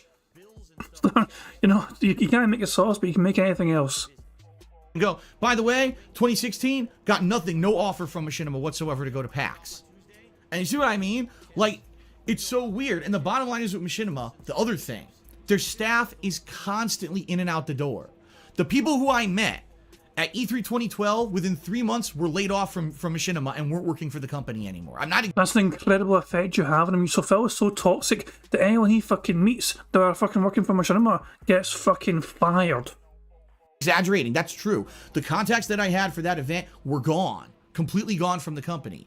Now, incidentally, some of them ended up coming back later in other different roles, and I would recognize 2 years later someone's in this other role. Holy shit, I met you at E3 2012. What's going on? You know, and we'd have a conversation via Skype or via email or whatever. But it was so weird that this company literally is a rotating door of staff where people don't stay there long term. It seems like most people who work there end up within if not a few months, 2-3 years, you're out the door. And that was the problem with me with Machinima the entire time that I had this relationship with them, is I never had a consistent point of contact to go to for more than just a few months. It was. I mean, can you fucking blame them though? Who the fuck's going to want to fucking deal with you on a long-term fucking basis with the amount of fucking whining and bitching and complaining about fucking not getting enough fucking money for doing your shitey content? I can understand why that shit was fucking passed around from person to person like it was some sort of fucking hot potato. God damn it, Phil. I'd fucking want to fucking move someone else to fucking deal with you as well. Always, oh, well, that person who you used to talk with isn't here anymore. Oh, well, that initiative that we had is completely gone now. You have to go do this way, okay? And we'll talk a little bit about that in a moment.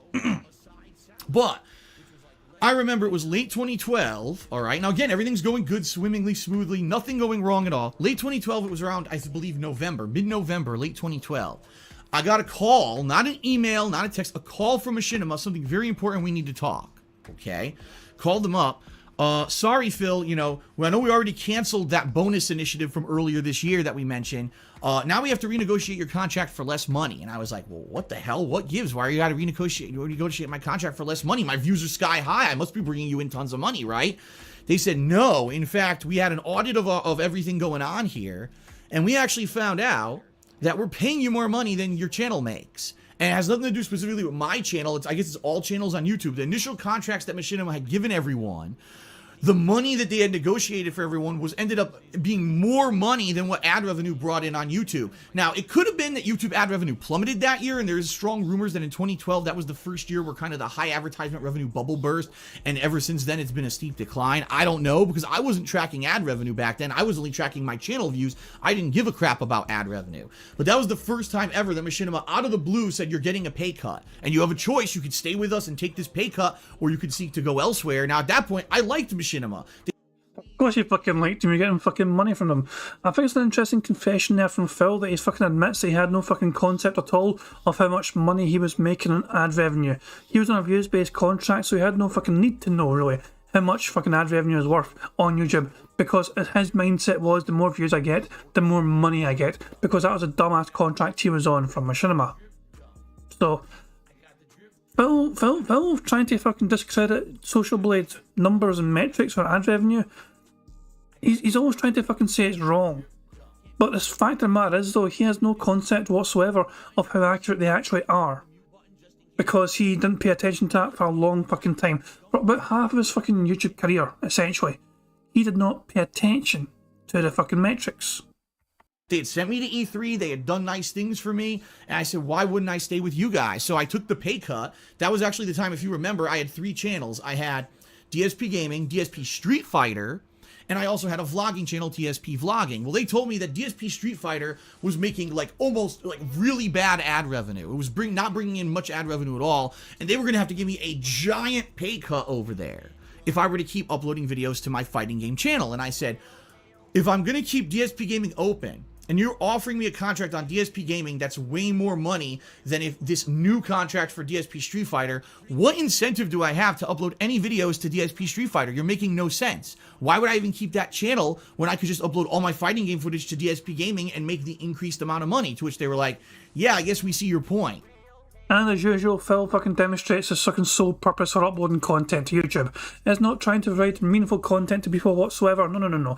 It's not about fucking providing great gameplay to fucking people. No. It's all about that fucking dollar. The mighty American dollar is first and foremost at the front of Phil's mind. So yeah, he is hell-bent on trying to make as much money as possible at all fucking times. It's not about trying to make meaningful content and all that shit. No, of course not. It's all about trying to make as much money as possible from his shitey content. So yeah, it was really weird, the whole situation in late 2012, how they had to renegotiate everyone's contracts, okay? The thing that gets me is this.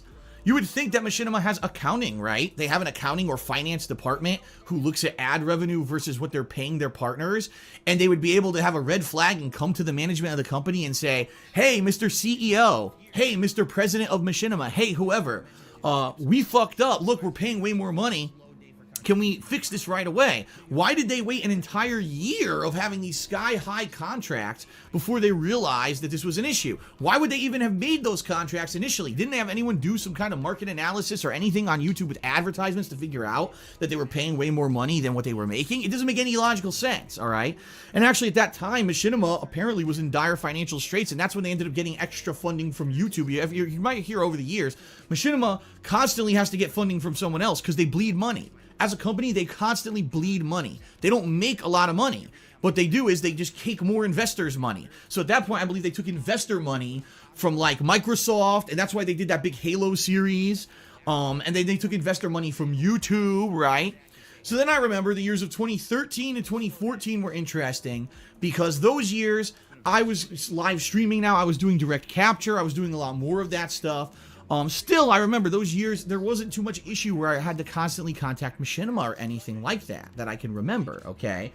Every once in a while, maybe there'd be a false copyright strike or something that I needed to talk to them with, but for the most part, they would take care of stuff. That's why I always said over the years, I always felt that like Machinima had my back when worse came to worse, if something hit the fan, Machinima would usually talk to YouTube for me on my behalf, get the information, and relay it to me in a very matter-of-fact manner. And I appreciated that because I didn't have a direct line of contact to YouTube.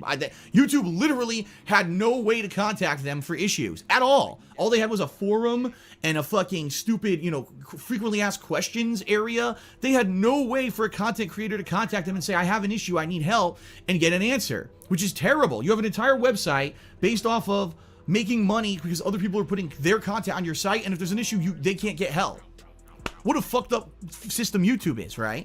But Machinima was always that go-to guys that had my back. The problem was, again, I didn't always have the same way. Like, sometimes I would have a direct point of contact, sometimes I wouldn't. Sometimes I would be emailing or calling them. Other times, I would have to Skype them. Other times, they would have this system. And this is where I really, truly believe this is where Machinima began to fall apart.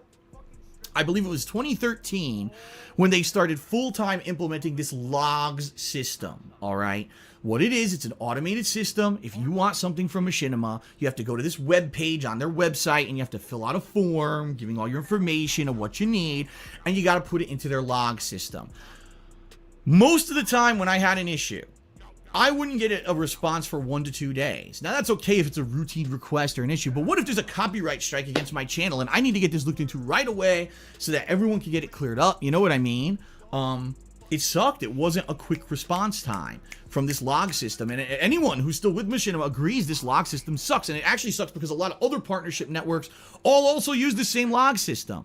So they went from a personal touch where you had a direct line of contact, you would get responses all the time, to a system where it was very slow to react. There were some people who would blow me off. I'd ask for something, they wouldn't respond, or if they responded, it would be like something completely unrelated or not answering my question. And then they would close the log, to which I would respond, how can you close a log when you didn't actually answer my question? You can't. The way to close a work log is to prove that you've completed the work, and you didn't if the question is unanswered. Therefore, you can't close this fucking log. And there were a lot of people who I had working at Machinima in that log system, line level customer service people, who I had issue with because apparently they were trained and instructed to just, as soon as you respond to someone, regardless if you give them the answer, close the fucking log. So now I gotta do a whole new log every time I want to ask you about the same issue that you didn't answer yet? Bullshit.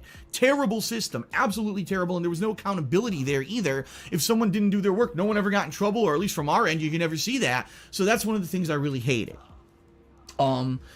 The next major issue that happened with Machinima with me happened in late 2013, okay? And this is another one that I completely don't understand how the fuck these partnership networks didn't see this coming. In late 2013, YouTube decided to flip a switch on a change that screwed over everyone on YouTube who made gameplay videos. What this change did is it made it so that even if you were with a partnership network, their content ID match system now affected you. So overnight, I was fine. I never had a content ID match, never had major issues with copyright, nothing. Overnight, one night in December 2013, I'm not even kidding you. Hundreds, if not thousands, of my videos on DSP Gaming got matched for music, visual content, whatever. Some of them were blocked, some of them were muted, some of them were removed, some of them just had ad revenue stolen. And it's ridiculous because I was always protected from that being with a partnership network, okay? How the fuck did Machinima not know that YouTube was making this change? How did they not relay this to their partners? And how did they have no protection in place to stop this problem? At the time, it wasn't just me. It was every big partner on YouTube, including Maximilian. I actually talked to Maximilian about it. I talked to, oh God, what the hell's his name? The Rad Brad. We were all kind of communicating via Twitter, trying to figure out ways to solve this issue until Machinima figured out a bigger fix. So they literally said, we got a bigger fix in the works, guys, but for now we can't help you yet. You're going to have to figure it out for yourselves.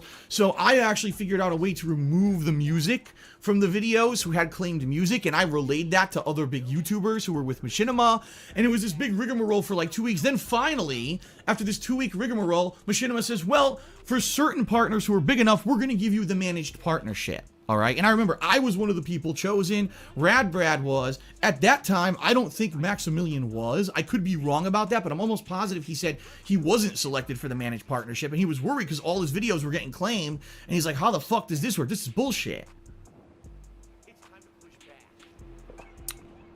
But at that point, Machinima, again, it took 2 weeks. They dragged their feet. They somehow didn't foresee this problem coming. But when it happened, Machinima came to the rescue again and put me in a managed partnership. And from then on, the late 2013, all the way until I severed my partnership with Machinima just recently, I was under a managed partnership where I was protected from content ID and all that shit. I never had that issue because I was considered under a managed partnership. So again, Machinima did me a solid and kind of helped me out. And yeah, there were negatives. I hated the log system. I hated that I didn't have a direct point of contact all the time. But the fact that they would come to my rescue on issues like that was much appreciated. All right. Now, in 2015, so this was 2 years ago, I had been out here living here in Washington State for about a year. I started having tons of issues. I started getting DDoS attacks. I got swatted that year. I had the false copyright strikes against my account and all that shit. All this nasty shit happening to me, okay?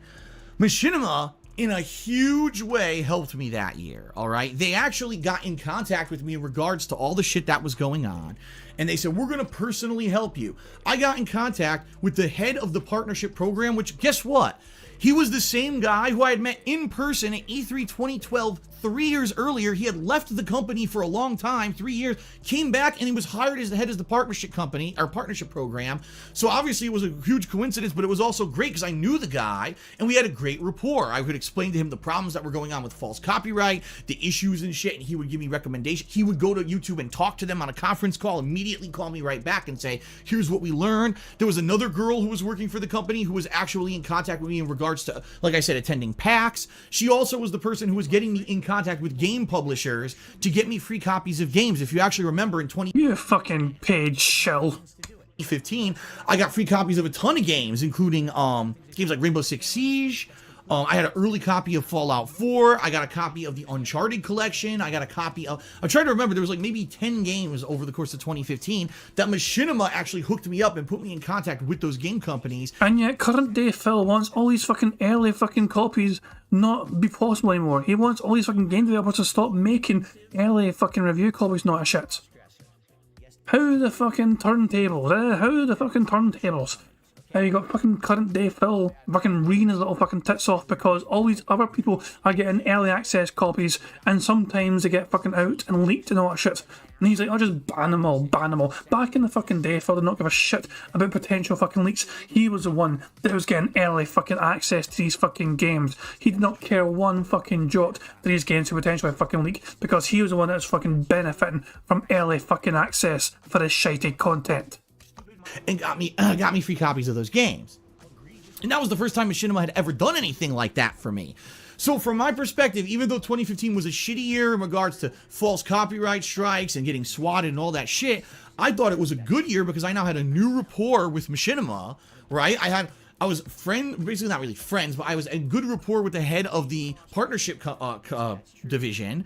I had another contact who was getting me games and stuff and get me in cahoots with events and stuff, and things were looking up and up. Well, it was busy late 2015, and then 2016 came around, and I was busy with my work or whatever. And about, I'd say probably the first quarter to maybe a little bit earlier into mid 2016, I was like, man, I haven't heard from Machinima in a long time. I wonder what's going on. Actually, I take this back because I screwed up. Let me backtrack a bit because I'll talk about this in a moment. In late 2015, Machinima contacted me and said, Phil, the party's over. And I said, what now? Now, here's the thing. Unlike 3 years prior, remember in late 2012, I told you they'd renegotiated my contract once for way less money, okay? And I accepted it at that time because that contract was great and I liked being with Machinima. They'd sent me to E3 and all of that. Well, in late 2015, I didn't get a phone call. I didn't get any kind of Skype call, nothing. I got a generic email from someone in the finance department of Machinima. But Phil, these days you fucking preferred getting emails rather than anything else. It's the best way to fucking talk to you, apparently, through emails. That's what you fucking told Keemstar. Stating, Phil, we are canceling your current contract as of this date. Here's the new contract. You're no longer going to be in a contract that's based off of views. You're now going to be on the contract that almost everyone on YouTube is based off of, ad revenue, okay? So what I earned was based off the ad revenue that my DSP Gaming and other channels were earning on YouTube. They were kicking me out of the old programs and putting me into this ad revenue-based one. And I said, well, this sucks because number one, it's completely impersonal. No one called me. No one explained the situation. They sent me this generic form letter, actually with a new contract in it. Oh, boo fucking who. It sucks for Phil because you're going to be fucking treated like every single fucking other YouTuber out there.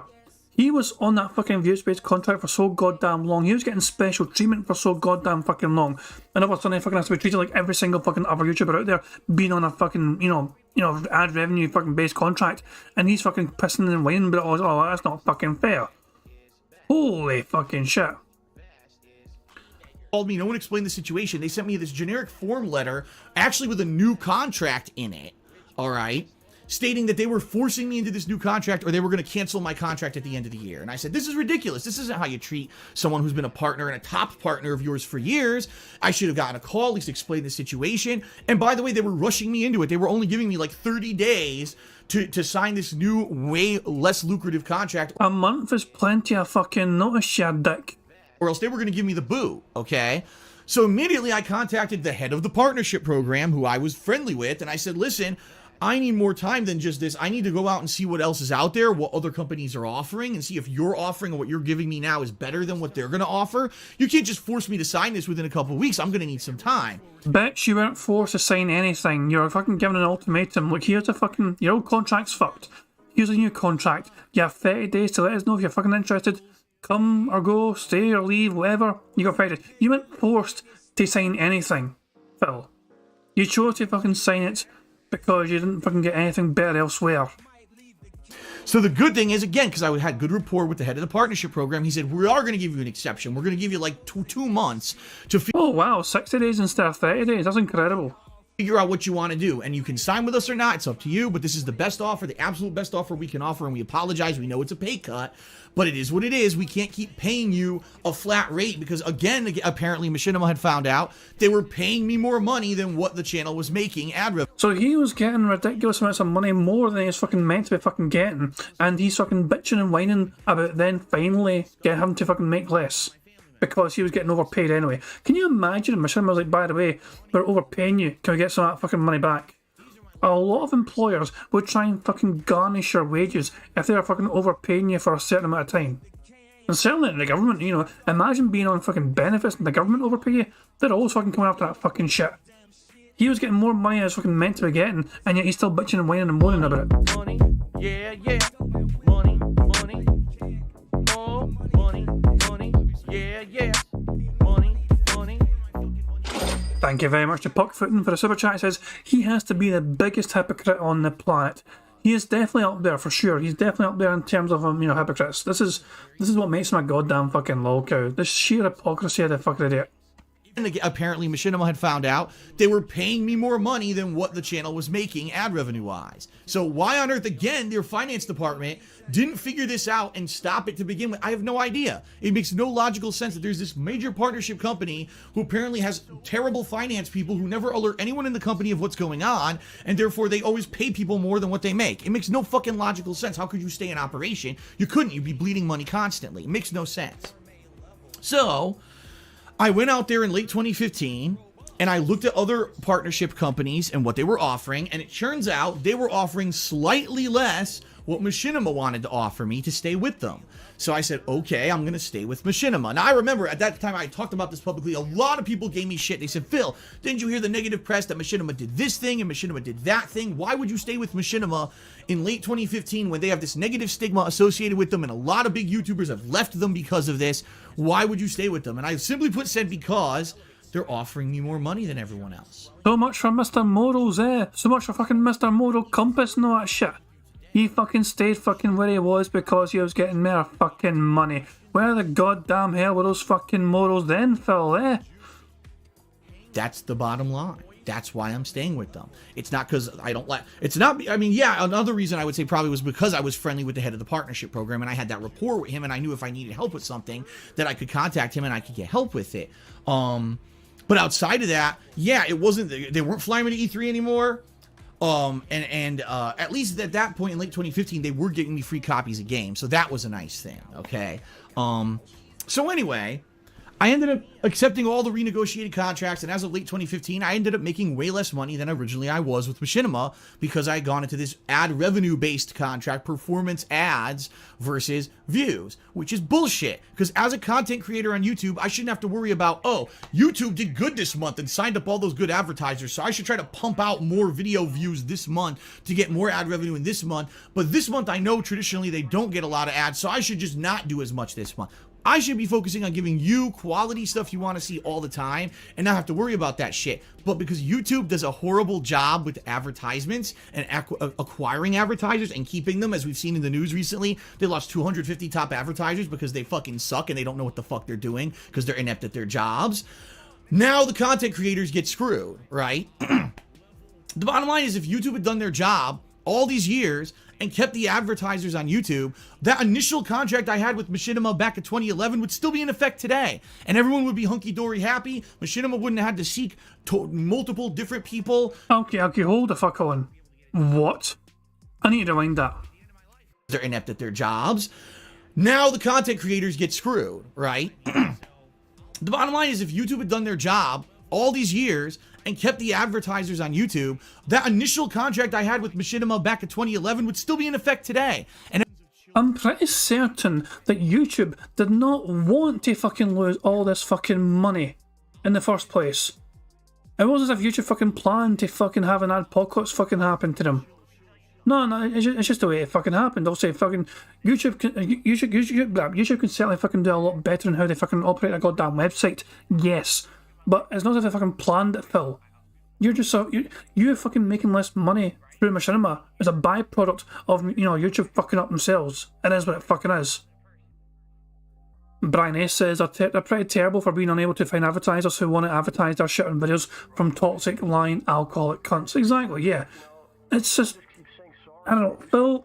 Phil's not worried about how much fucking money YouTube makes. It's all about him. He's like, if YouTube done a fucking job right, he would still been getting overpaid by Machinima on a views-based contract. That is what Phil is literally saying here. If YouTube had fucking made sure not to piss off advertisers and had managed to keep on all the big money advertisers on their platform, then he would have still been making big silly money. Views-based contract, Machinima would have still been thinking, fuck off, Phil. You're only worried about your own goddamn fucking self-interests. Mr. fucking Moral Compass stuck with Machinima because they were fucking ones offering barely more money. Never mind your Mr. Ethic, Mr. Moral Compass, whatever you want to fucking call it. That shit was not a fucking factor in 2017, clearly. The Moral Compass fucking went for a detour. I got lost, I guess. And everyone would be hunky-dory happy. Machinima wouldn't have had to seek multiple different people to fund them or whatever, and we'd all be fine. But because YouTube can't do their fucking jobs, we're all in this position right now where a lot of YouTubers are now coming out saying they can't even do YouTube for a living anymore. Okay? So anyway, late 2015, I decided to stay with Machinima at that point. About, like I said, early to mid-2016, I realized it's like that girl who was contacting me all the time about free games and stuff, I haven't heard from her in a long time. You greedy fucking cunt. It's been a while since I've been offered a free game. Where is that bitch? I wonder what happened to her. Is she even okay? So I ended up writing an email one night. I was like, hi, I know I haven't heard from you in like 4 or 5 months, but you were doing, we had a good relationship. You were helping me out with. We had a good relationship. Wow, Phil. He gave you games and you played games. That was essentially, that was a fucking job. That was not a fucking relationship. Holy fucking shit, man. You had such a fucking good relationship. You didn't fucking hurt. You didn't think about anything about, never mind how she was.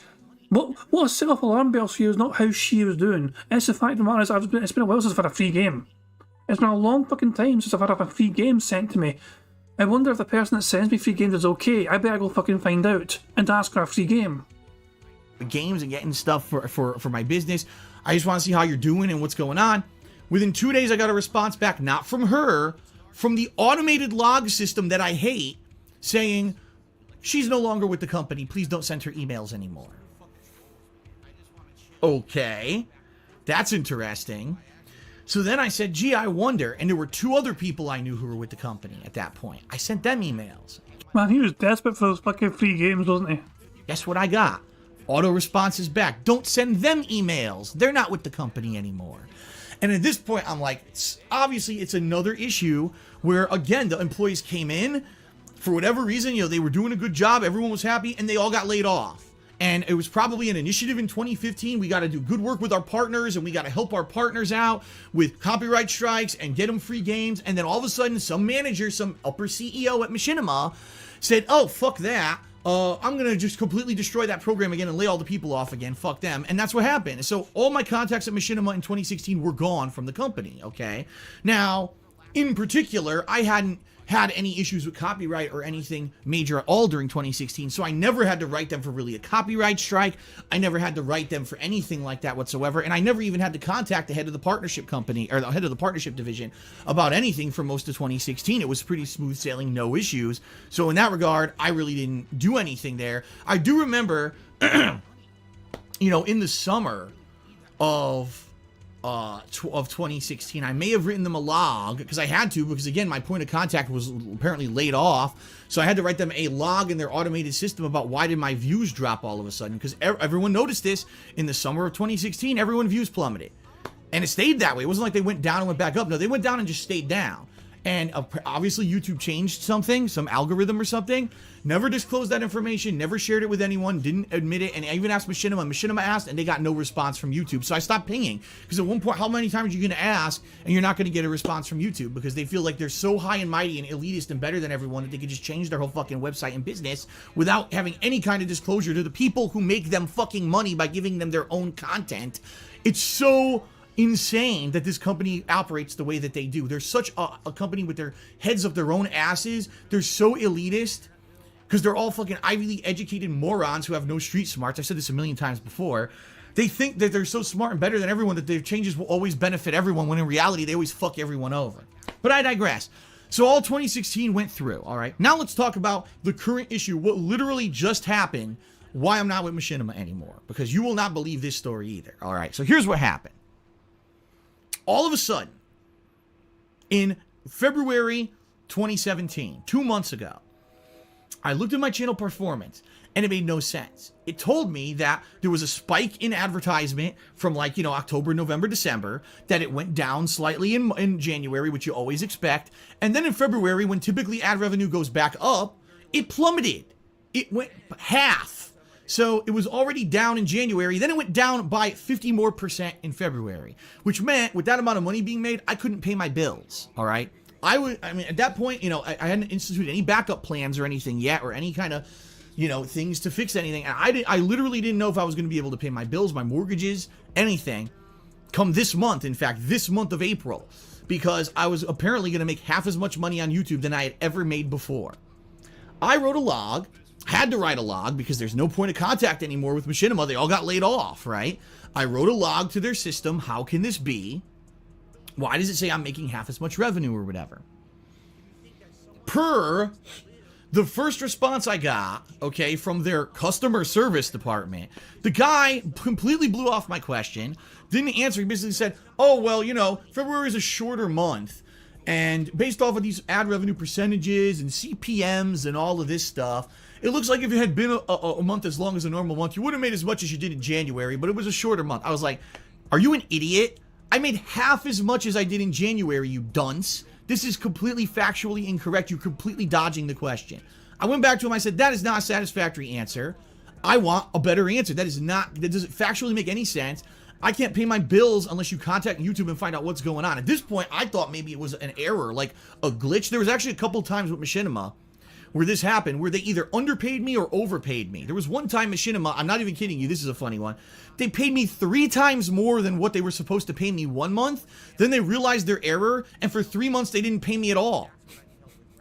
They fucked up internally, they calculated way too much, and then they decided not to pay me at all. So, thank God when I got that giant sum of money out of nowhere, I questioned them rather than saying, oh, it must have been a good month this month, and went and spent it, and then next thing I know, I have no income for 3 months, right? But they periodically have these issues. There was one time, many years ago, this was like 3-4 years ago, where all of a sudden they just sent me a lump sum of money. I said, what is this? And they said, oh, well, apparently there was a miscalculation on YouTube of your views.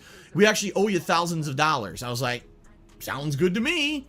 Holy fucking shit. He must have had some fucking denthead as a fucking fan in the accounting department of fucking Machinima. That's the only explanation I can think of for that. So in this case, I thought maybe this was another situation where not the views, but the ad revenue was miscalculated. Maybe it was an error internal. Maybe they could fix it, right, on their end, and my ad revenue would go back to what it was, normal. So that's what I asked. That's what I was hoping for.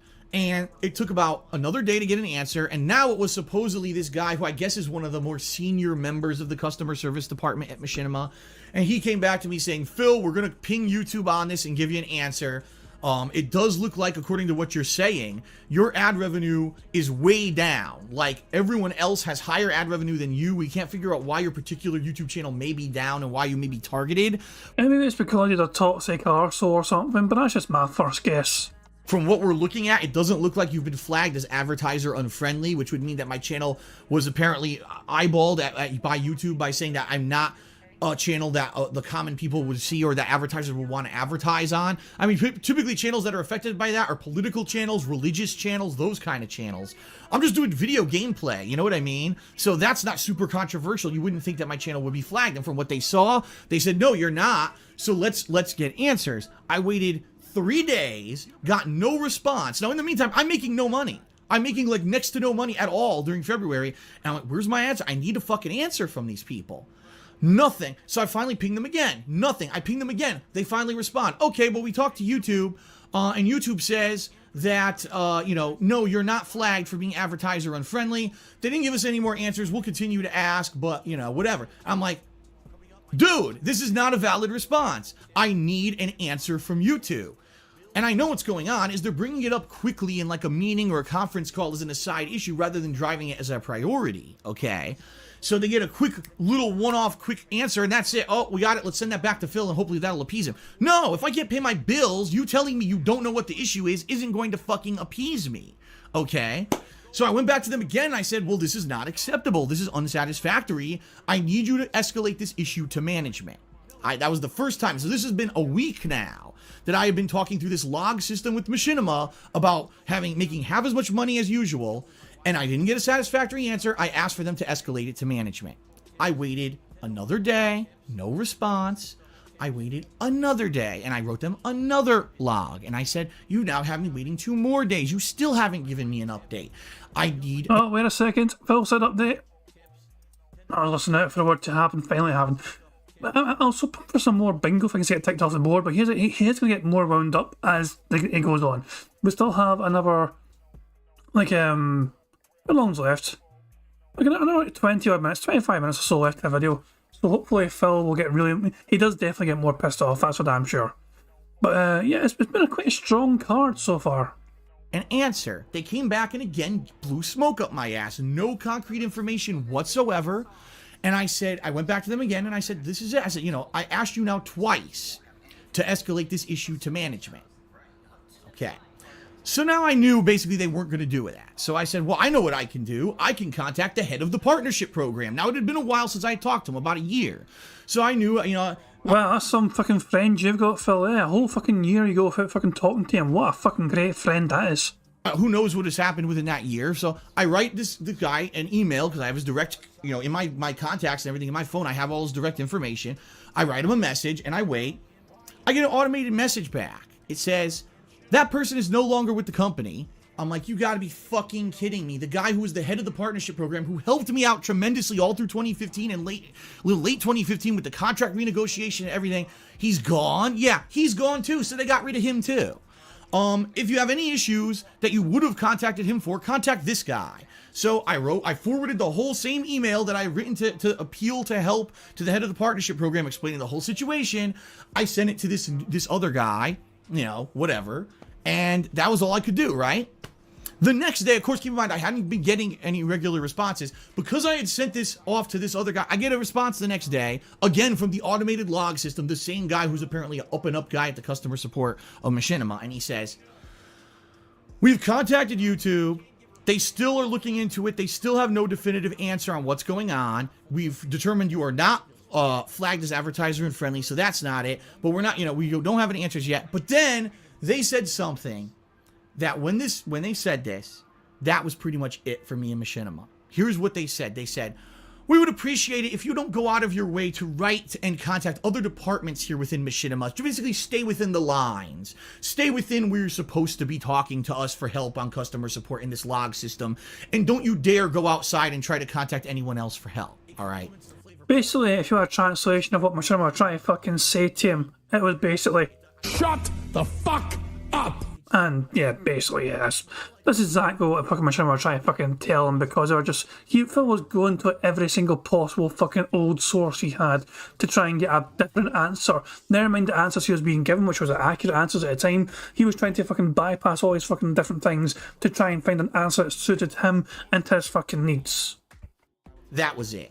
Because literally what that is, that's passive aggressive, that's talking down to me, that's telling me, treating me like a child. Like, how dare you try to, you know, do something that's not within these little guidelines and rules, and you run outside of the dotted lines, right, to try to get help. Let me tell you something, folks. In my lifetime, if I never sought help outside of that one directive road that everyone tells you to go, I never would have got help for anything. And this goes for any kind of job or whatever. And I'm not saying that if you're in an established corporate line where there is, you know, a direct line of leadership that you should jump ahead or anything like that. But the bottom line is you deserve respect.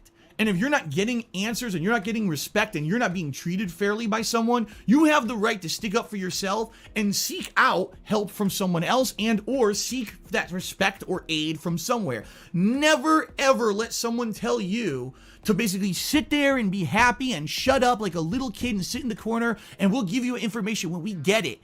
Well, you do that to your audience all the goddamn fucking time. Respect is a two-way fucking street, you wee bitch.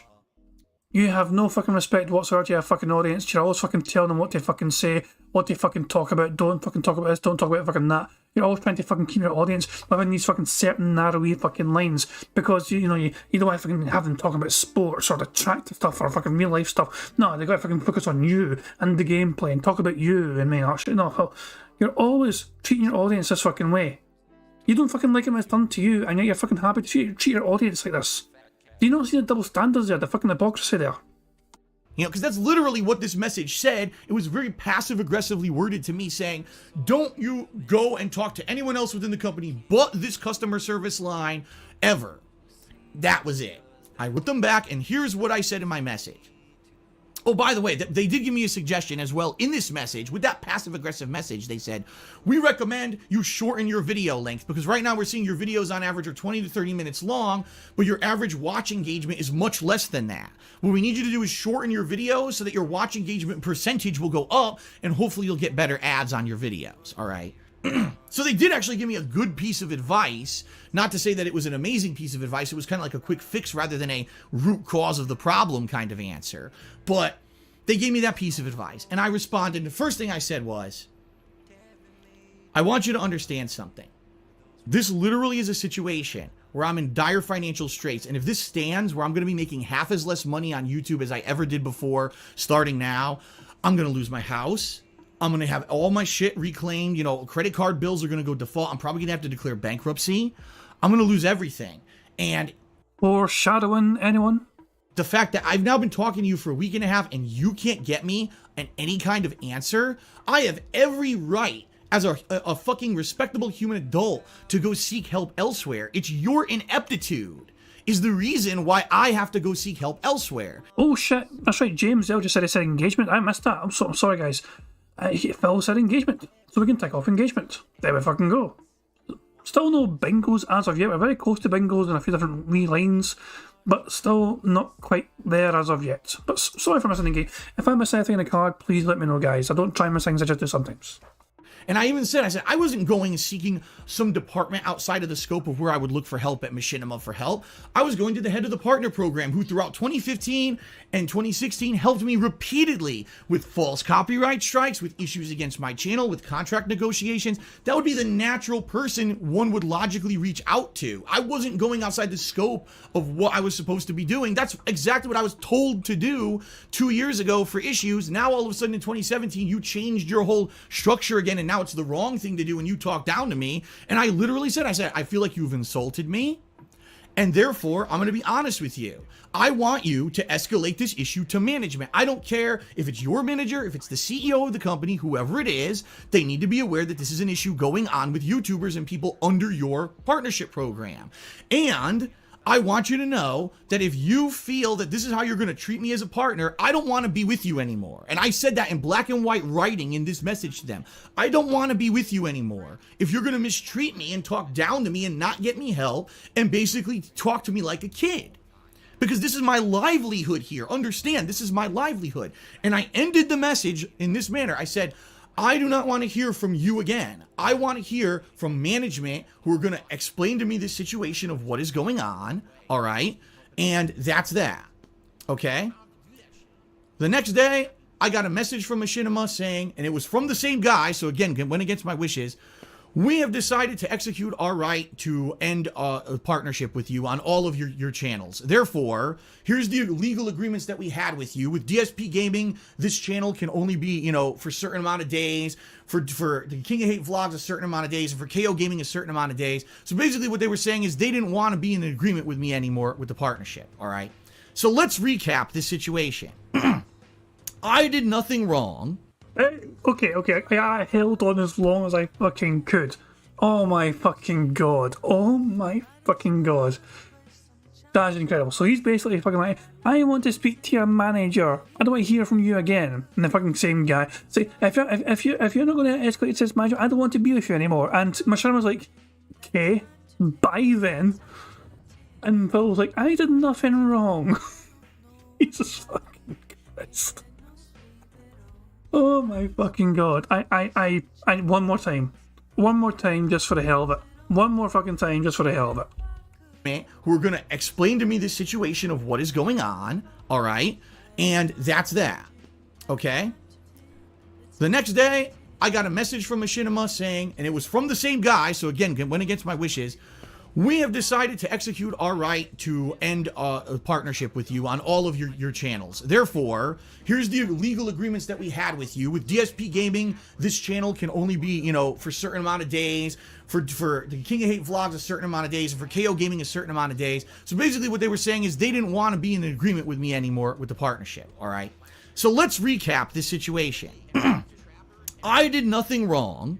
Okay, I wasn't in violation of YouTube rules. I wasn't flagged for being advertiser unfriendly. No, they just fucking got fed up with your ass. All of a sudden, I literally started making half as much money as I usually did. It was to the point where I was afraid I was going to lose my house, my job, my livelihood. Everything was going to be repossessed. My life was going to be fucking ruined. I didn't have a backup plan to fall upon, okay? I contact Machinima for help for a week and a half. Hey, bitch, years ago you fucking said Machinima tried to fucking tell you to fucking what else you have planned. You're the one that said to put all your eggs in one basket. You're the one that fucking said, you know what, I don't care about trying to fucking branch out and develop other fucking skills and all that shit and look to other things I can fucking do. I want to focus only on my YouTube channel and that alone. They tried to fucking tell you, hey, you got fucking experience with Street Fighter. Why do you fucking look into like fucking doing commentary and these like special events? And you're like, no, I want to focus on my goddamn fucking YouTube channel because I'm doing okay and making money. You're the one that refused to fucking adapt and grow and fucking develop your fucking skill set. So when you fucking shit hit the fan, shit hit the fucking fan for you, man. And that was it. You're fucking done. And this is what happened. You fucking begged to fucking Machinima, cried to fucking Machinima, guys, why aren't you guys fucking helping me? They tried to help you. They spent years trying to help you. Based on your own fucking testimony, they spent a long fucking time trying to fucking draw into you that it was not just about fucking your YouTube channel. You had to fucking try to develop you as a fucking person, as a creator, to do other things, and you chose not to do it because you're a lazy bastard. And when the shit hit the goddamn fan and you cried to them and fucking blamed them and demanded answers, they had enough of your ass. They had enough of your whinging and bitching and crying and moaning. And they said, okay, thanks, bye. Half. They give me the runaround and don't give me any answers whatsoever on what's going on, and they refuse to hold YouTube accountable and get answers from YouTube. Then I go to a contact who I'd already had from 2 years running as a contact of someone who's helped me and told me to go to him on these issues. But you hadn't talked to him in 2 whole goddamn years, Phil. I went to him, was told he wasn't with the company anymore, and then I was scolded by Machinima for talking to the guy that I was told previously should be my point of contact for issues like this. 2 years ago. Talked down to like a fucking child. Because you're essentially a fucking man-child. You don't want to take responsibility for any of your fucking goddamn actions. No. So I laid down the line with Machinima and said, if that's how you're going to treat me, I don't want to be with you anymore. And they released me from my contract. So that's really what happened. I asked basically to be released if they were going to continue to disrespect me, and then they released me from my contracts. That's what happened word for word. What kind of a fucking company would anyone want to be? Who would want to be with a company who talks down to you? And when you tell them that you've been insulted, they just say, well, fuck you, and they throw you away like that, right? You do that on a daily basis with your fucking fans. It's insane. That's ridiculous. That's one of the worst things you could possibly do. When you have someone who's been, especially me, I've been with them since 2011. It wasn't like I was a newcomer and I was being a dick and I was being demanding. I was the opposite. I never really went to Machinima and I never asked them for free games. I never asked them for free stuff to go to trips or anything. I never asked them for advertisement promotions. I never participated in any of their crazy programs that got them into trouble. I was like the poster boy of success for Machinima. Bull fucking shit you were. Right? I always kept my nose clean in that regard.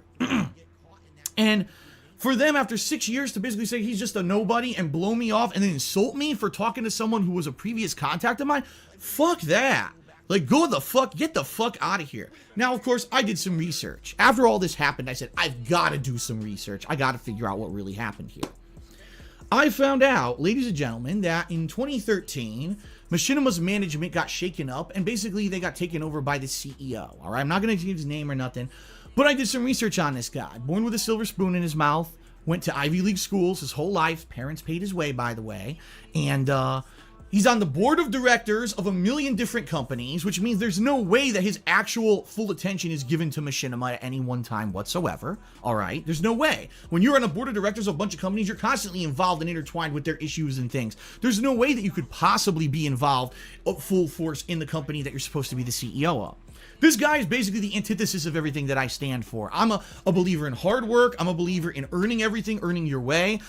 I'm sorry, but no, you're not, Phil. You're not. You're definitely not. No, you're a believer in doing as little as possible for as much as possible. I was a person who was incredibly intelligent and was in line. You was incredibly intelligent. The fucking past tense, I might agree with. Perhaps you were intelligent back then. Certainly not anymore. I need to hear this rant one more time in a show fucking context. Could possibly be involved full force in the company that you're supposed to be the CEO of. This guy is basically the antithesis of everything that I stand for. I'm a believer in hard work. I'm a believer in earning everything, earning your way. I was a person who was incredibly intelligent and was in line to possibly go to Ivy League schools, and I was told no, I couldn't go because I needed financial aid, and they didn't want me because they didn't want to give me the financial aid. If I'm white and smart, I can't go to Ivy League school unless Oh, I completely forgot he was racist in this video. I fucking removed that as a possible square as well. But yeah, I completely forgot that Phil fucking played the racist card. earning your way. I was a person who was incredibly intelligent and was in line to possibly go to Ivy League schools, and I was told no, I couldn't go because I needed financial aid, and they didn't want me because they didn't want to give me the financial aid. If I'm white and smart, I can't go to Ivy League school unless I'm rich. If I'm a legacy or I'm rich, I can go to Ivy League. But since I wasn't rich, I was denied. I applied to 2 Ivy League schools, and both of them literally said, you're declined because, you know, financial aid issues. Wow. Isn't that nice to know that in America, if you're rich, you can stay rich and go to Ivy League schools and be on the board of directors of a million fucking companies and make horrible decisions? I mean, let's face it. Let's look at Machinima since 2013, all right? All these, you know, the advertisement promotion with Xbox One where they didn't properly disclose anything, they got into legal trouble, right? ran out of money, therefore had to seek more funding from other companies and have these influxes, injections of money from Microsoft and YouTube to even stay alive, right? Initiative after initiative that sounds good, and then they cancel them all and lay all the people off, right? The company that's in constant disarray and constant chaos that doesn't know. It literally is like it's bipolar. It's a bipolar company. It's almost a schizophrenic company where there's multiple personalities within it. Well, I want to have us be, strong for our partners. Well, I want to be a company that makes a series about Halo and fucking Mortal Kombat. Oh, well, I want to have our own YouTube shows that are popular. And they all argue with each other and override with each other like different personalities bouncing around in a schizophrenic's head, and no one knows what the hell this company's supposed to be. So how could you ever have success with a company that has no definitive identity? You can't. I only Money, yeah, yeah. Money, money. Oh, money, money. Yeah, yeah. Money, money. Thank you very much, Leo Gates, for a super chat. He says, "Thank you for this. It's a deliciously hilarious trip down memory lane. I am very glad to have gone down the trip as well. I mean, I'm glad you guys are enjoying it. As I'm saying, some of you guys obviously, some of you might be newer to tractors. Some of you guys might never have actually fucking seen the whole of this in its full context. This is keep in mind, this is Phil from April 2017. Machinima had just fired his ass essentially, and he's trying to pass off some kind of mutual thing where he asked for it. And it's just beautiful to see the fucking copium going on with Phil. There's an incredible amount of copium going on, and it's just. We're almost at the me re bit, by the way. We're a couple minutes away, I believe, from the me re. We're getting there. So brace yourself for one of the most popular detractor memes to have come out of Phil's mouth. never have success with a company that has no definitive identity. You can't. I only went to business school for 4 years, and I fucking know that. Apparently the CEO of Machinima doesn't. This Ivy League educated fucking bonehead who's rich off his ass, who's on the board of directors of a bunch of places, thinks that he knows how to run this company, yet all they've done is fucking fail since he became the CEO. So I can tell you what happened here. They fired everyone. They, for some reason, oh no, we didn't make a ton of money. They just cut everyone out, and probably that guy who was the head of the partnership program for me, they got rid of him on a whim. Fuck him. Let's get someone new in here. And by the way, I actually found out the new head of the partnership program at Machinima. Guess who he is? He's a guy who's a fighting game community head. And literally, since he's become the head of their partnership program, you know what he does? He goes to fighting game tournaments and he promotes the tournaments. And that's pretty much it from what I've seen. Like, he's really heavily into competitive fighting games. Now, everyone knows the competitive fighting game community hates me because I speak out about their bullshit all the time, especially in 2016. The amount of times that I spoke out against Street Fighter V, right? So, if anything, right, during this whole issue going on with the ad revenue stuff at Machinima, and me making half as much money in February, if they even went to that guy, which they should have, he probably said, oh, I know that guy, fuck him. He talks shit about the fighting game community, he talks shit about Street Fighter V, we're not gonna help him. You know, and it's ridiculous, because, like I said, I never did a thing wrong with Machinima, and I never violated a policy, I never did anything wrong with them, ever. And all I did was try to basically stick up for myself and keep myself afloat and not have my business fall apart, and to be treated with such disrespect from them was the last straw, to which I said, I don't want to work with you anymore if that's how it's going to be. And then they cut me from the contracts, basically. So it was mutual, honestly. I said, that's it. If you're not going to step up and help me, I don't want to be with you anymore. And they said, okay. And then they released me from my contracts. And that's what happened with Machinima, okay? Now, it sucks because Machinima had me in this managed partnership since 2013. And honestly, since this happened, since I'm now no longer in these contracts with Machinima, guess what? Hundreds of my videos have now been claimed on YouTube. Hundreds, if not thousands at this point. My Grand Theft Auto playthroughs, my any playthrough of WWE, any sports playthrough that had licensed music, random videos here and there, like two critical videos for my Final Fantasy 15 playthrough recently, my Walking Dead playthroughs, all random stuff because the random music are all getting claimed because I'm not under the protection of a managed partnership anymore, and it's bullshit. So it sucks. They literally hurt me by mistreating me and then cutting me like that the way that they did. But it was mutual, Phil. But you know what? The bottom line is this. Since I left Machinima, here's what's happened. I feel more independent. I feel more driven to do fun stuff. I'm now focusing more on Twitch than on YouTube. And yes, my video style has changed. You see pop-up messages and I say thank yous and I interact with the stream chat. But you know what? Every day I'm having far more fun doing it than I did before. And here is the truth.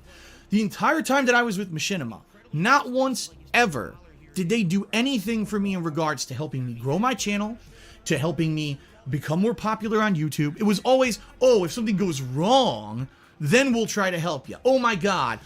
Bitch, they sent you like a fucking dozen free games. They gave you a fucking branded Xbox console. They did a lot for you. They sent your ass to E3 for free to cover it. Oh my fucking God. You fucking bitch. You know, the content ID system will get you into a managed partnership. Oh my God, you got false copyright strikes. We'll try to get those cleared up. But never was I ever, even with the height of my popularity, like I said, the one call I got from Machinima was, gee, why don't you become a game commentator for tournaments instead of making my YouTube channel better and turning it into something that's going to be long-term successful? And I was like, what the hell kind of call is this, you know? So it's so weird, the experience I've had with Machinima. I've had big successes, and there's been tremendous failures. And the fact that this company never, ever could be coherent, they always seemed schizophrenic and chaotic and always people in and out the door. I could never have the same point of contact for more than a few months. And then these last few days, you know what I mean? These last few months where what a horrible falling out where they don't want to help me and they're, you know, dragging their feet and they're basically insulting me. To hell with that, you know? I would rather be with a company that's not going to respond at all than a company that's going to basically talk down to you and treat you like a kid. Bullshit. Bullshit. If you don't fucking hear from them, you're going to fucking lose your tiny little fucking mind, Phil. I can't contact someone who's helped me dozens of times in the past couple of years with issues like this. You're going to yell at me and talk down to me like a child? Go fuck yourself. Yeah, I'm an adult. Sorry, I'm the one who operated a successful YouTube channel. Me. I'm the... There it is. There it is. Let me just rewind it for you guys one more fucking time, but there's a fucking classic one right fucking there. For waiting for the whole fucking time. Dragging their feet and they're basically insulting me. To hell with that, you know? I would rather be with a company that's not going to respond at all than a company that's going to basically talk down to you and treat you like a kid. I can't contact someone who's helped me dozens of times in the past couple of years with issues like this. You're going to yell at me and talk down to me like a child? Go fuck yourself. Yeah, I'm an adult. Sorry, I'm the one who operated a successful YouTube channel. Me. I'm the one who operated a successful YouTube channel. Me. I'm the one who puts out the content that's entertaining and has a fan base. Me. I'm the one. Not you. You're the company that just took a cut of ad revenue and protected me from copyright issues. It's not some grandiose thing where you're better than me. Every fucking time without goddamn fucking fail, it's fucking hilarious. I swear to fuck. Clovis is so confused what's going on. This is past Phil. This is past Phil from 2017. I'm going to play it one more fucking time. Timestamp, it's about 1 hour and 4 minutes in. A kid. I can't contact someone who's helped me dozens of times. Yeah, I'm going to link you guys. I'll link you guys to the video. 2 seconds. I'll just click share, copy. There we go. I'll click. Money, So, money, there we yeah, go. yeah. Money, money. Oh, money, money, yeah, yeah. Money, money. Thank you very much to Soren Kierkegaard, who's Val for Super Chat, who says, Pike thinks that it's classy to insult Rich's kids. Oh yeah, fucking hell, man, I can't believe fucking Phil. That was the most toxic I've seen Phil in a long fucking time. Oh, tick a box at timestamps it. Okay, hold on, my bad. I forgot about that. Hold on. Share, tick the box, copy. Here's your fucking timestamp fucking link, you precious fucking person. There you go. Anyway, there we go. Yeah, Phil was... I've never seen Phil be that toxic to anyone like Rich before. Remember, the big crime that Rich committed to Phil was he fucking watched a detractor video on his own stream, and then he fucking had the audacity to believe that the detractors, what they're saying, are true. He had the audacity to tell his own audience that Phil has a problem with WWE champions. That is what he believes, based on evidence he saw. So Phil loses his damn goddamn tiny mind every fucking time Rich fucking brings him up, because Rich had audacity to dare to publicly believe what the detractors have been claiming about Phil. But one more goddamn time, let's just enjoy this classic. Talk down to you and treat you like a kid. I can't contact someone who's helped me dozens of times in the past couple of years with issues like this. You're going to yell at me and talk down to me like a child? Go fuck yourself. Yeah, I'm an adult. Sorry, I'm the one who operated a successful YouTube channel. Me. I'm the one who puts out the content that's entertaining and has a fan base. Me. I'm the one. Not you. You're the company that just took a cut of ad revenue and protected me from copyright issues. It's not some grandiose thing where you're better than me or you know better than me. I'm the one who put the content on YouTube. All the content creators of YouTube are the ones who made the site successful. Not the partnership companies, not Google or YouTube itself. The content creators. We're the ones who should be treated with fucking respect. It's insane that you would ever be talked down passively aggressively by one of these MCNs. You ever get that? You say, fuck you, and you get the fuck out of there. Because the bottom line is, they're not worth your time. If they're going to disrespect you, and they're going to treat you like that, and it's a shame, because like I said, there were people who worked for Machinima over the years who I was very friendly with. They never had this issue. They were very respectful. Like I said, that previous head of the partnership program, amazing. He helped me out tons, and we had a great relationship, and they were sending me free games. And then it all ended, probably because that fucking genius, silver spoon in his mouth CEO, oh, I don't like that initiative anymore. It's not making money. Fuck them, cut them, and fire all them, and lay them off. And that's how corporate America is, sadly. It's not just, there's one thing you gotta understand, too. It's not just Machinima that's like this. Corporations do this all the time. Why do you think I was laid off from my job, in 2010? I was getting glaringly high reviews from throughout the entire building. All my management was giving me commendations and saying Phil went above and beyond. I had this actual document, this thing, it was like a diploma that they said that you should frame it and put it here at your job, at your cubicle, to show that you went above and beyond. And in 2 months, they got rid of me. It's like, are you fucking kidding me? And that's how these corporations are. And that's how all these companies are. They see it as like an asset or a tool. And that's fucked up. They got to realize that there's a human factor when it comes to this business. Yes, I know it's business, but there's a human factor to the business as well. And for someone to be treated like that, no, it's not worth it, man. It's not worth it. And you know what? Now that I'm focusing more on Twitch, and even though I'm not in a managed partnership or whatever right now, I'm far happier doing it. And you know what? Enough of that shit. Don't ever let someone treat you like that in life. Seriously. But, so that's the deal. That's what happened. I know. That's crazy. Out of nowhere. Money, money, yeah, yeah. Money, money. Oh, money, money, yeah, yeah. Money, money. Thank you very much, D-Dog, for the super chat. It says, you put a smile on our faces. Here is some dory doos to you, Roo. You're trying to do a me with you, Roo. It's an interesting attempt, but you cannot top me. It's interesting to try and use you Roo for it, but nah, and nothing will ever top me. Oh, did someone just miss the me? Oh, bastard! Oh crap! Did someone who missed it? Ian So Rare, did they just missed it? Oh, you bastard! Hold on, I've still got a timestamp. I've still got a link timestamp there. Look, if you just missed the me, there's a link with a timestamp there. You'll fucking see it in like a few seconds after that, essentially. So there you go. There's a link to the fucking timestamp clip right fucking there. I'm looking out for you, all you guys are fucking waiting for the me read to happen, and then fucking missed it. There you go. Seriously. But so that's the deal. That's what happened. I know, that's crazy. Out of nowhere, basically not getting help and being mistreated from a company that had told me previously, all this week. But what the fuck am I doing? I can just click on the goddamn thing myself and just hold on. Hold on. You want me Couple of years with issues like this, you're gonna yell at me and talk down to me like a child? Go fuck yourself. Yeah, I'm an adult. Sorry, I'm the one who operated a successful YouTube channel. Me. I'm the one who puts out the content that's entertaining and has a fan base. Me. I'm the one. There we fucking go. I just ruined it. Just in case anyone fucking missed it, I fucking ruined it for you guys. Agreements, nothing like that. It was all knowledge that was agreed to. I didn't violate any non-disclosure agreements. That's why I was very general. I couldn't tell you about how much I made or anything like that. But yeah, it's been a crazy ride. And the ride's over. I think I might have fast-forwarded too much there. I'm not sure. I was only a few minutes ahead. High reviews from throughout the entire building. All my management. Okay. This is way before. Yeah. Above and beyond. And in 2 months, they got rid of me. It's like, are you fucking kidding me? And that's how these corporations are. And that's Master Doctor's asking, is there any chance I can play that song that had I'm the One at the end of the stream?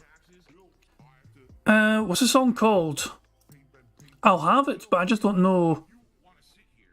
I just don't know what it is, if that makes sense. Which one to see? I've got a playlist right here. Is it the Matt Bill song? Hold on. It's not that one then. If I know the name of the song, I can play it. Squeezed Banana, Burger, Yes. Money, Italian Life, Dent King, They Were Right. Where is it? There were so many songs here. Hold on. And quite frankly, I need that money. I really, really do. Oh, that's a classic. Hold on. Was it actually a Dark to the Flow song? Oh, it's actually. I need that money. Okay. I really need that money. Really need that money. So, we know the song. Is that song then? Okay, so I'll play that at the end of the stream for you guys, okay? I'll play it at the end. Just for the hell of it. It's a great fucking song, to be fair. Dark to the Flow. But we'll just normal play this for now. But yeah. Moving on with the bingo. Continue on with the bingo. That's how all these companies are. They see it as like an asset or a tool, and that's fucked up. They got to realize that there's a human factor when it comes to this business. Yes, I know it's business, but there's a human factor to the business as well. And for someone to be treated like that, no, it's not worth it, man. It's not worth it. And you know what? Now that I'm focusing more on Twitch, and even though I'm not in a managed partnership or whatever right now, I'm far happier doing it. And you know what? Enough of that shit. Don't ever let someone treat you like that in life. Seriously. But, so that's the deal. That's what happened. I know. That's crazy. Out of nowhere, basically not getting help and being mistreated from a company that had told me previously, you know, all these ways to help me and everything. I know. But that's what happened. That's the God's honest truth of what happened. And, you know, I didn't disclose anything there that I wasn't supposed to. I didn't tell you any ad revenue numbers. I didn't tell you any contractual agreements. Nothing like that.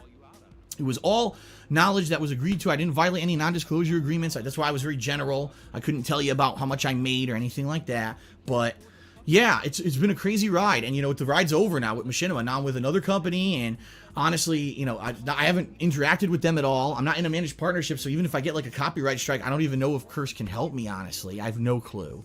The bottom line is that the copyright strike issues and things on YouTube are so different now, because now those false flags and everything don't really work anymore. So people trying to do, oh, a piece of fucking fan art, get that. It doesn't really work anymore. You know, oh, you know, any kind of impersonate another company and put in a false copyright strike. YouTube now finally screens all that. And I'm sure people have tried it and I haven't gotten any. So I don't really think you need that kind of hand-holding management anymore. Okay, when it comes to YouTube. Now, some people have said to me, I'll finish the video like this. They said, Phil, if you had a falling out with Machinima, you're not with them anymore, why, and you're not in a managed partnership, why on earth are you with another partnership company? Okay, why? Because it's way different on YouTube. A lot of people now don't even go with partnership companies. They just go with Google AdSense or whatever. Well, I can't not necessarily 100% answer the question. I think originally I did apply for Google AdSense on DSP Gaming a long time ago. We're talking 2010. And I'm almost positive that it was denied because they said it was, at that point, gameplay-related content and therefore it wasn't monetizable. Now, I don't remember if that had something to do. If you remember, then I monetized my vlogging channel, The King of Hate HD, and within 2 months, YouTube shut that channel down and said that they found click fraud. And I was like, well, it wasn't me doing the click fraud. It was obviously other people, but I can't stop people from doing it. YouTube didn't care and they shut down that channel. But I'm almost positive that was the same. You told people to click the ads, you dumbass.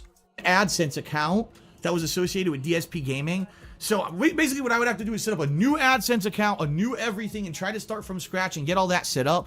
Honestly, it was easier for me to just contact Curse and say, listen, I know you're going to take, you know, a cut or whatever, but if you could just quickly monetize all my videos for me. And by the way, Curse offers me a lot of the things that I had with Machinima. Like I had this partnership with a company called Audio Micro that gives me music to put into my edited videos. Now, oh, isn't that a fucking funny thing to bring up now? Because music is what fucking got Phil. He had to delete all those fucking podcasts because of music. It's a shame you can't use that music anymore, eh? Now that I'm with Curse, I could still use that company. So I liked that. I was getting, you know, royalty-free music that I could use in my videos, and I could continue to do that. If I didn't do that, I couldn't. I would have to go seek out my own music. And when I do reviews and stuff, countdowns, year-end series, they'd have to be like silent because I'd have to find music that's not royalty-free or that's, you know, I can use and have permission. And there's very few things out there that you can use. So there are benefits.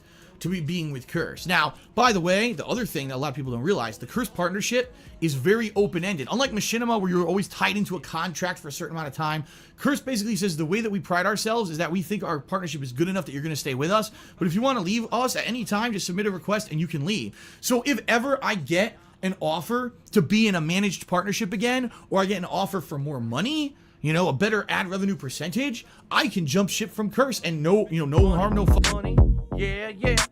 Money, money. Oh, money, money. Yeah, yeah. Money, money.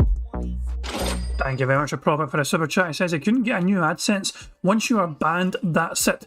And this leads into the question, whose AdSense is he using now? A lot of us did theorise for a long fucking time that he was using Liana's AdSense before. But that was never proven, essentially, you know what I mean? We don't know. It's certainly an interesting one, but we don't know. These days, we have got Cat's one, Jasper's AdSense, Jesus Christ. Jasper's owed royalty fees, plus 2 front claws. You know, a better ad revenue percentage, I can jump ship from Curse and no harm, no foul from them. That's what their company says up front, so there shouldn't be an issue. So, in this regard, things are good. Right now, yes, YouTube ad revenue is still down, way down, but because I'm doing good on Twitch, it's kind of making up for it. And what I'm going to see within the next month or two is the money I actually make between YouTube, between Twitch, between the tips and stuff people are giving me on streams, between Hooray! He said tips. We have our first bingo of the goddamn game. Thank fuck for that. I didn't think we were going to get a goddamn bingo. I don't think we're going to get a full house. We're only 7 away, to be fair. But the video is almost over. We're in the last 2 minutes of the video. So, unlikely for us to get a full house unless Phil just rattles off all these things within 2 minutes. Spring, which I got to advertise now, of course. That's helping me out. A lot of things are all coming in Patreon, which obviously still helps me out. All these income sources. Can I make as much money as I used to before the ad revenue drop and pay my bills and keep my house and keep everything? Right now, it's looking good. I don't want to say for sure, but right now it looks all right. Let's play it by ear and see how it goes over these next few months into the summer. But for right now, my severing of my partnership with Machinima is complete. And the fact that I'm not under a managed partnership, even though it sucks because it looks like some things will be affected, won't massively in the long run negatively affect me, I don't think. If anything, it really sucked because it happened at the time when I was playing Zelda and Nintendo claimed all my fucking Zelda videos. I would have made way more money in March playing Zelda if I hadn't had those videos claimed, but they were all claimed by Nintendo because I was with Curse and not with Machinima anymore, and that really sucked. So, yeah, Machinima fucked me. Machinima did fuck me in that regard. But it was mutual, Phil. But it is what it is. I wanted to leave anyway. After I got disrespected, that was it, man. There was no way I was going to stay with them and put up with their bullshit. Especially because I wasn't getting answers or anything anyway from them. So what was the fucking point of staying with them at that point, right? Alright, folks. That is the story. My history with Machinima. I don't know how much of that you knew and how much you didn't know. At this point, I'm happy to be somewhere else, and I'm happy to be doing stuff the way I'm doing. So let's stay positive for the future. Let's stay away from negative bullshit like that. And thanks for watching. I know this was a super long video. Hopefully you found it informative, enjoyable. And that's it, folks. See you later. Peace out. And just like that, the video's over. That is the end of the video, and sadly we did not get a full house from all that stuff happening. Yeah, that was a classic fucking back in the fucking day segment. With this, I guess, you know, sadly I didn't get a full house in the bingo. It is what it is. What's this video here? It's a dick stroking Phil Vlogs video. And when you look at that, Dark to the Flow, my bills. I guess I can play this before it actually ends. I need that money. I really, really do. I need that money. I really need that money. Really need that money. I need that money. I really, really do. I need that money. I really need that money. Really need that money. Really, that money. That money. Hello, everybody. It's Dark Side Phil. I need that money to pay my bills, the electric bill, the internet bill.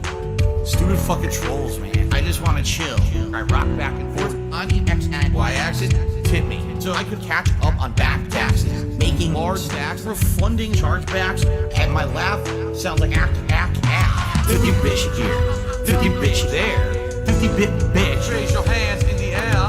50 bitch here, 50 bitch there, 50 bit bitch. Raise your hands in the air.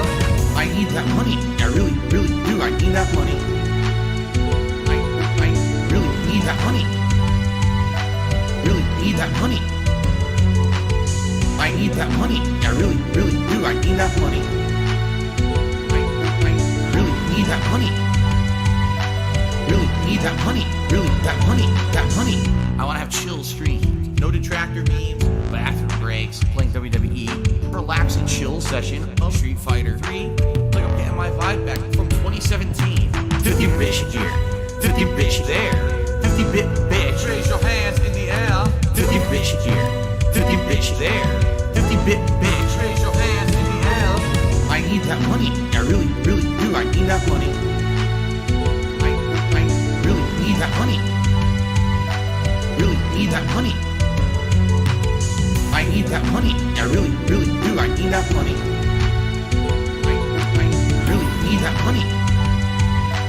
Really need that money. Really, that money. That money. I'm the one who operated a successful YouTube channel. I'm the one Who just filed for bankruptcy. I'm the one Who didn't pay my taxes. I'm the one Me. I'm the one Who masturbated in front of children. I'm the one Who got 4th place at Evo I'm the one with a 10-year legacy. I'm the one Me. 50 bitch here. 50 bitch there. 50 bit bitch. Raise your hands in the air. 50 bitch here, 50 bitch there, 50 bit bitch. Raise your hands in the air. I need that money, I really do. I need that money to pay my bills. The electric bill, the internet bill, the condo fees, my mortgage, my taxes, my back taxes, my current taxes, my state taxes, my federal taxes, my tax attorney, my tax guy, my tax accountant, my bankruptcy lawyer, all of my credit cards, my new setup, and a new laptop, PS5, gin, bowl of ramen. A bowl of ramen. What in the fuck made him put a bowl of ramen in there to the fucking end? But yeah, that was Dark Side of the Flow, My Bills. It's one of the classic Detractor songs, and I'm so glad he is back making new songs as well. He had a wee hiatus for a while there, you know what I mean? And then all of a sudden he's back better than ever, and he's releasing banger after banger after banger. So it's great stuff to fucking see. But yeah, guys, I'm probably going to wrap things up now. You know what I mean? This is I wanted to do a bingo of some sort, and I just thought I'd have the idea of seeing if any old style Phil clips would actually still be kind of relatable to current day DSP. And look at the card. The card had quite a lot ticked on it. We had 7 blank spaces left. 18 out of 25 is still a very strong card, because this is like Phil from 6 years ago that was fucking saying and doing all these goddamn things. So yeah, I think it's quite impressive that we had so many things ticked off, considering that the fucking card is for current day Phil, and he has changed a fair amount in some aspects over the years. But yeah, I'm going to wrap things up, guys. As I said, thank you very much for being here. I'm sorry, I'm saying no live DSP. It is what it is. He's doing something. Who the fuck knows what's going on? Phil will still having his normal day off tomorrow. I should be back doing bingo on Thursday. Until then, I'm pretty sure that being said, we'll be live tomorrow at some point as per usual on Phil's day off. So I can catch you guys in there if you're willing to be in there as well. And yeah, I'll say support our detractors and what they're doing and all that. I'm going to bail. But thank you very much for being here. Thank you for keeping me right in the card. Thank you for support. Just thank you in general.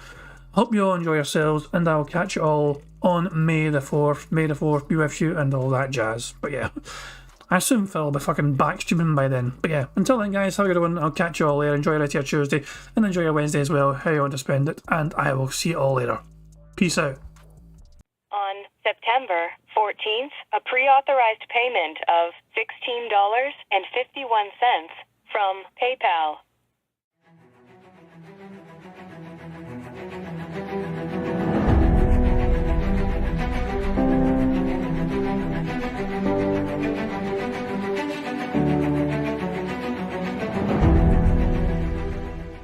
All right, Luna Mills has tipped me $1.30.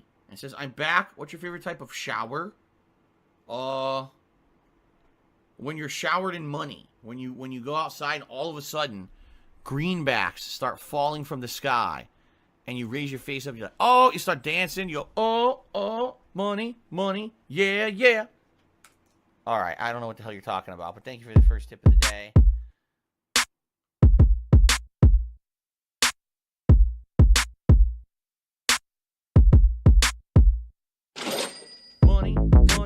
Yeah, yeah. Money, money. Oh, money, money. Yeah, yeah. Money, money. Money, money. Yeah, yeah. Money, money. Oh, money, money. Yeah, yeah. These contributions are mandatory. Money, money. Yeah, yeah. Money, money. Oh, money, money. Yeah, yeah. Money, money. Money, money. Yeah, yeah. Money, money. Oh, money, money. Yeah, yeah. These contributions are mandatory.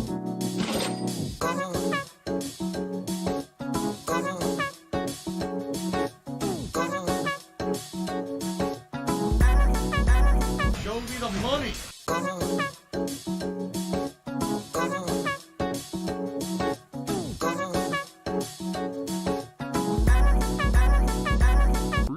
Money, money, yeah, yeah.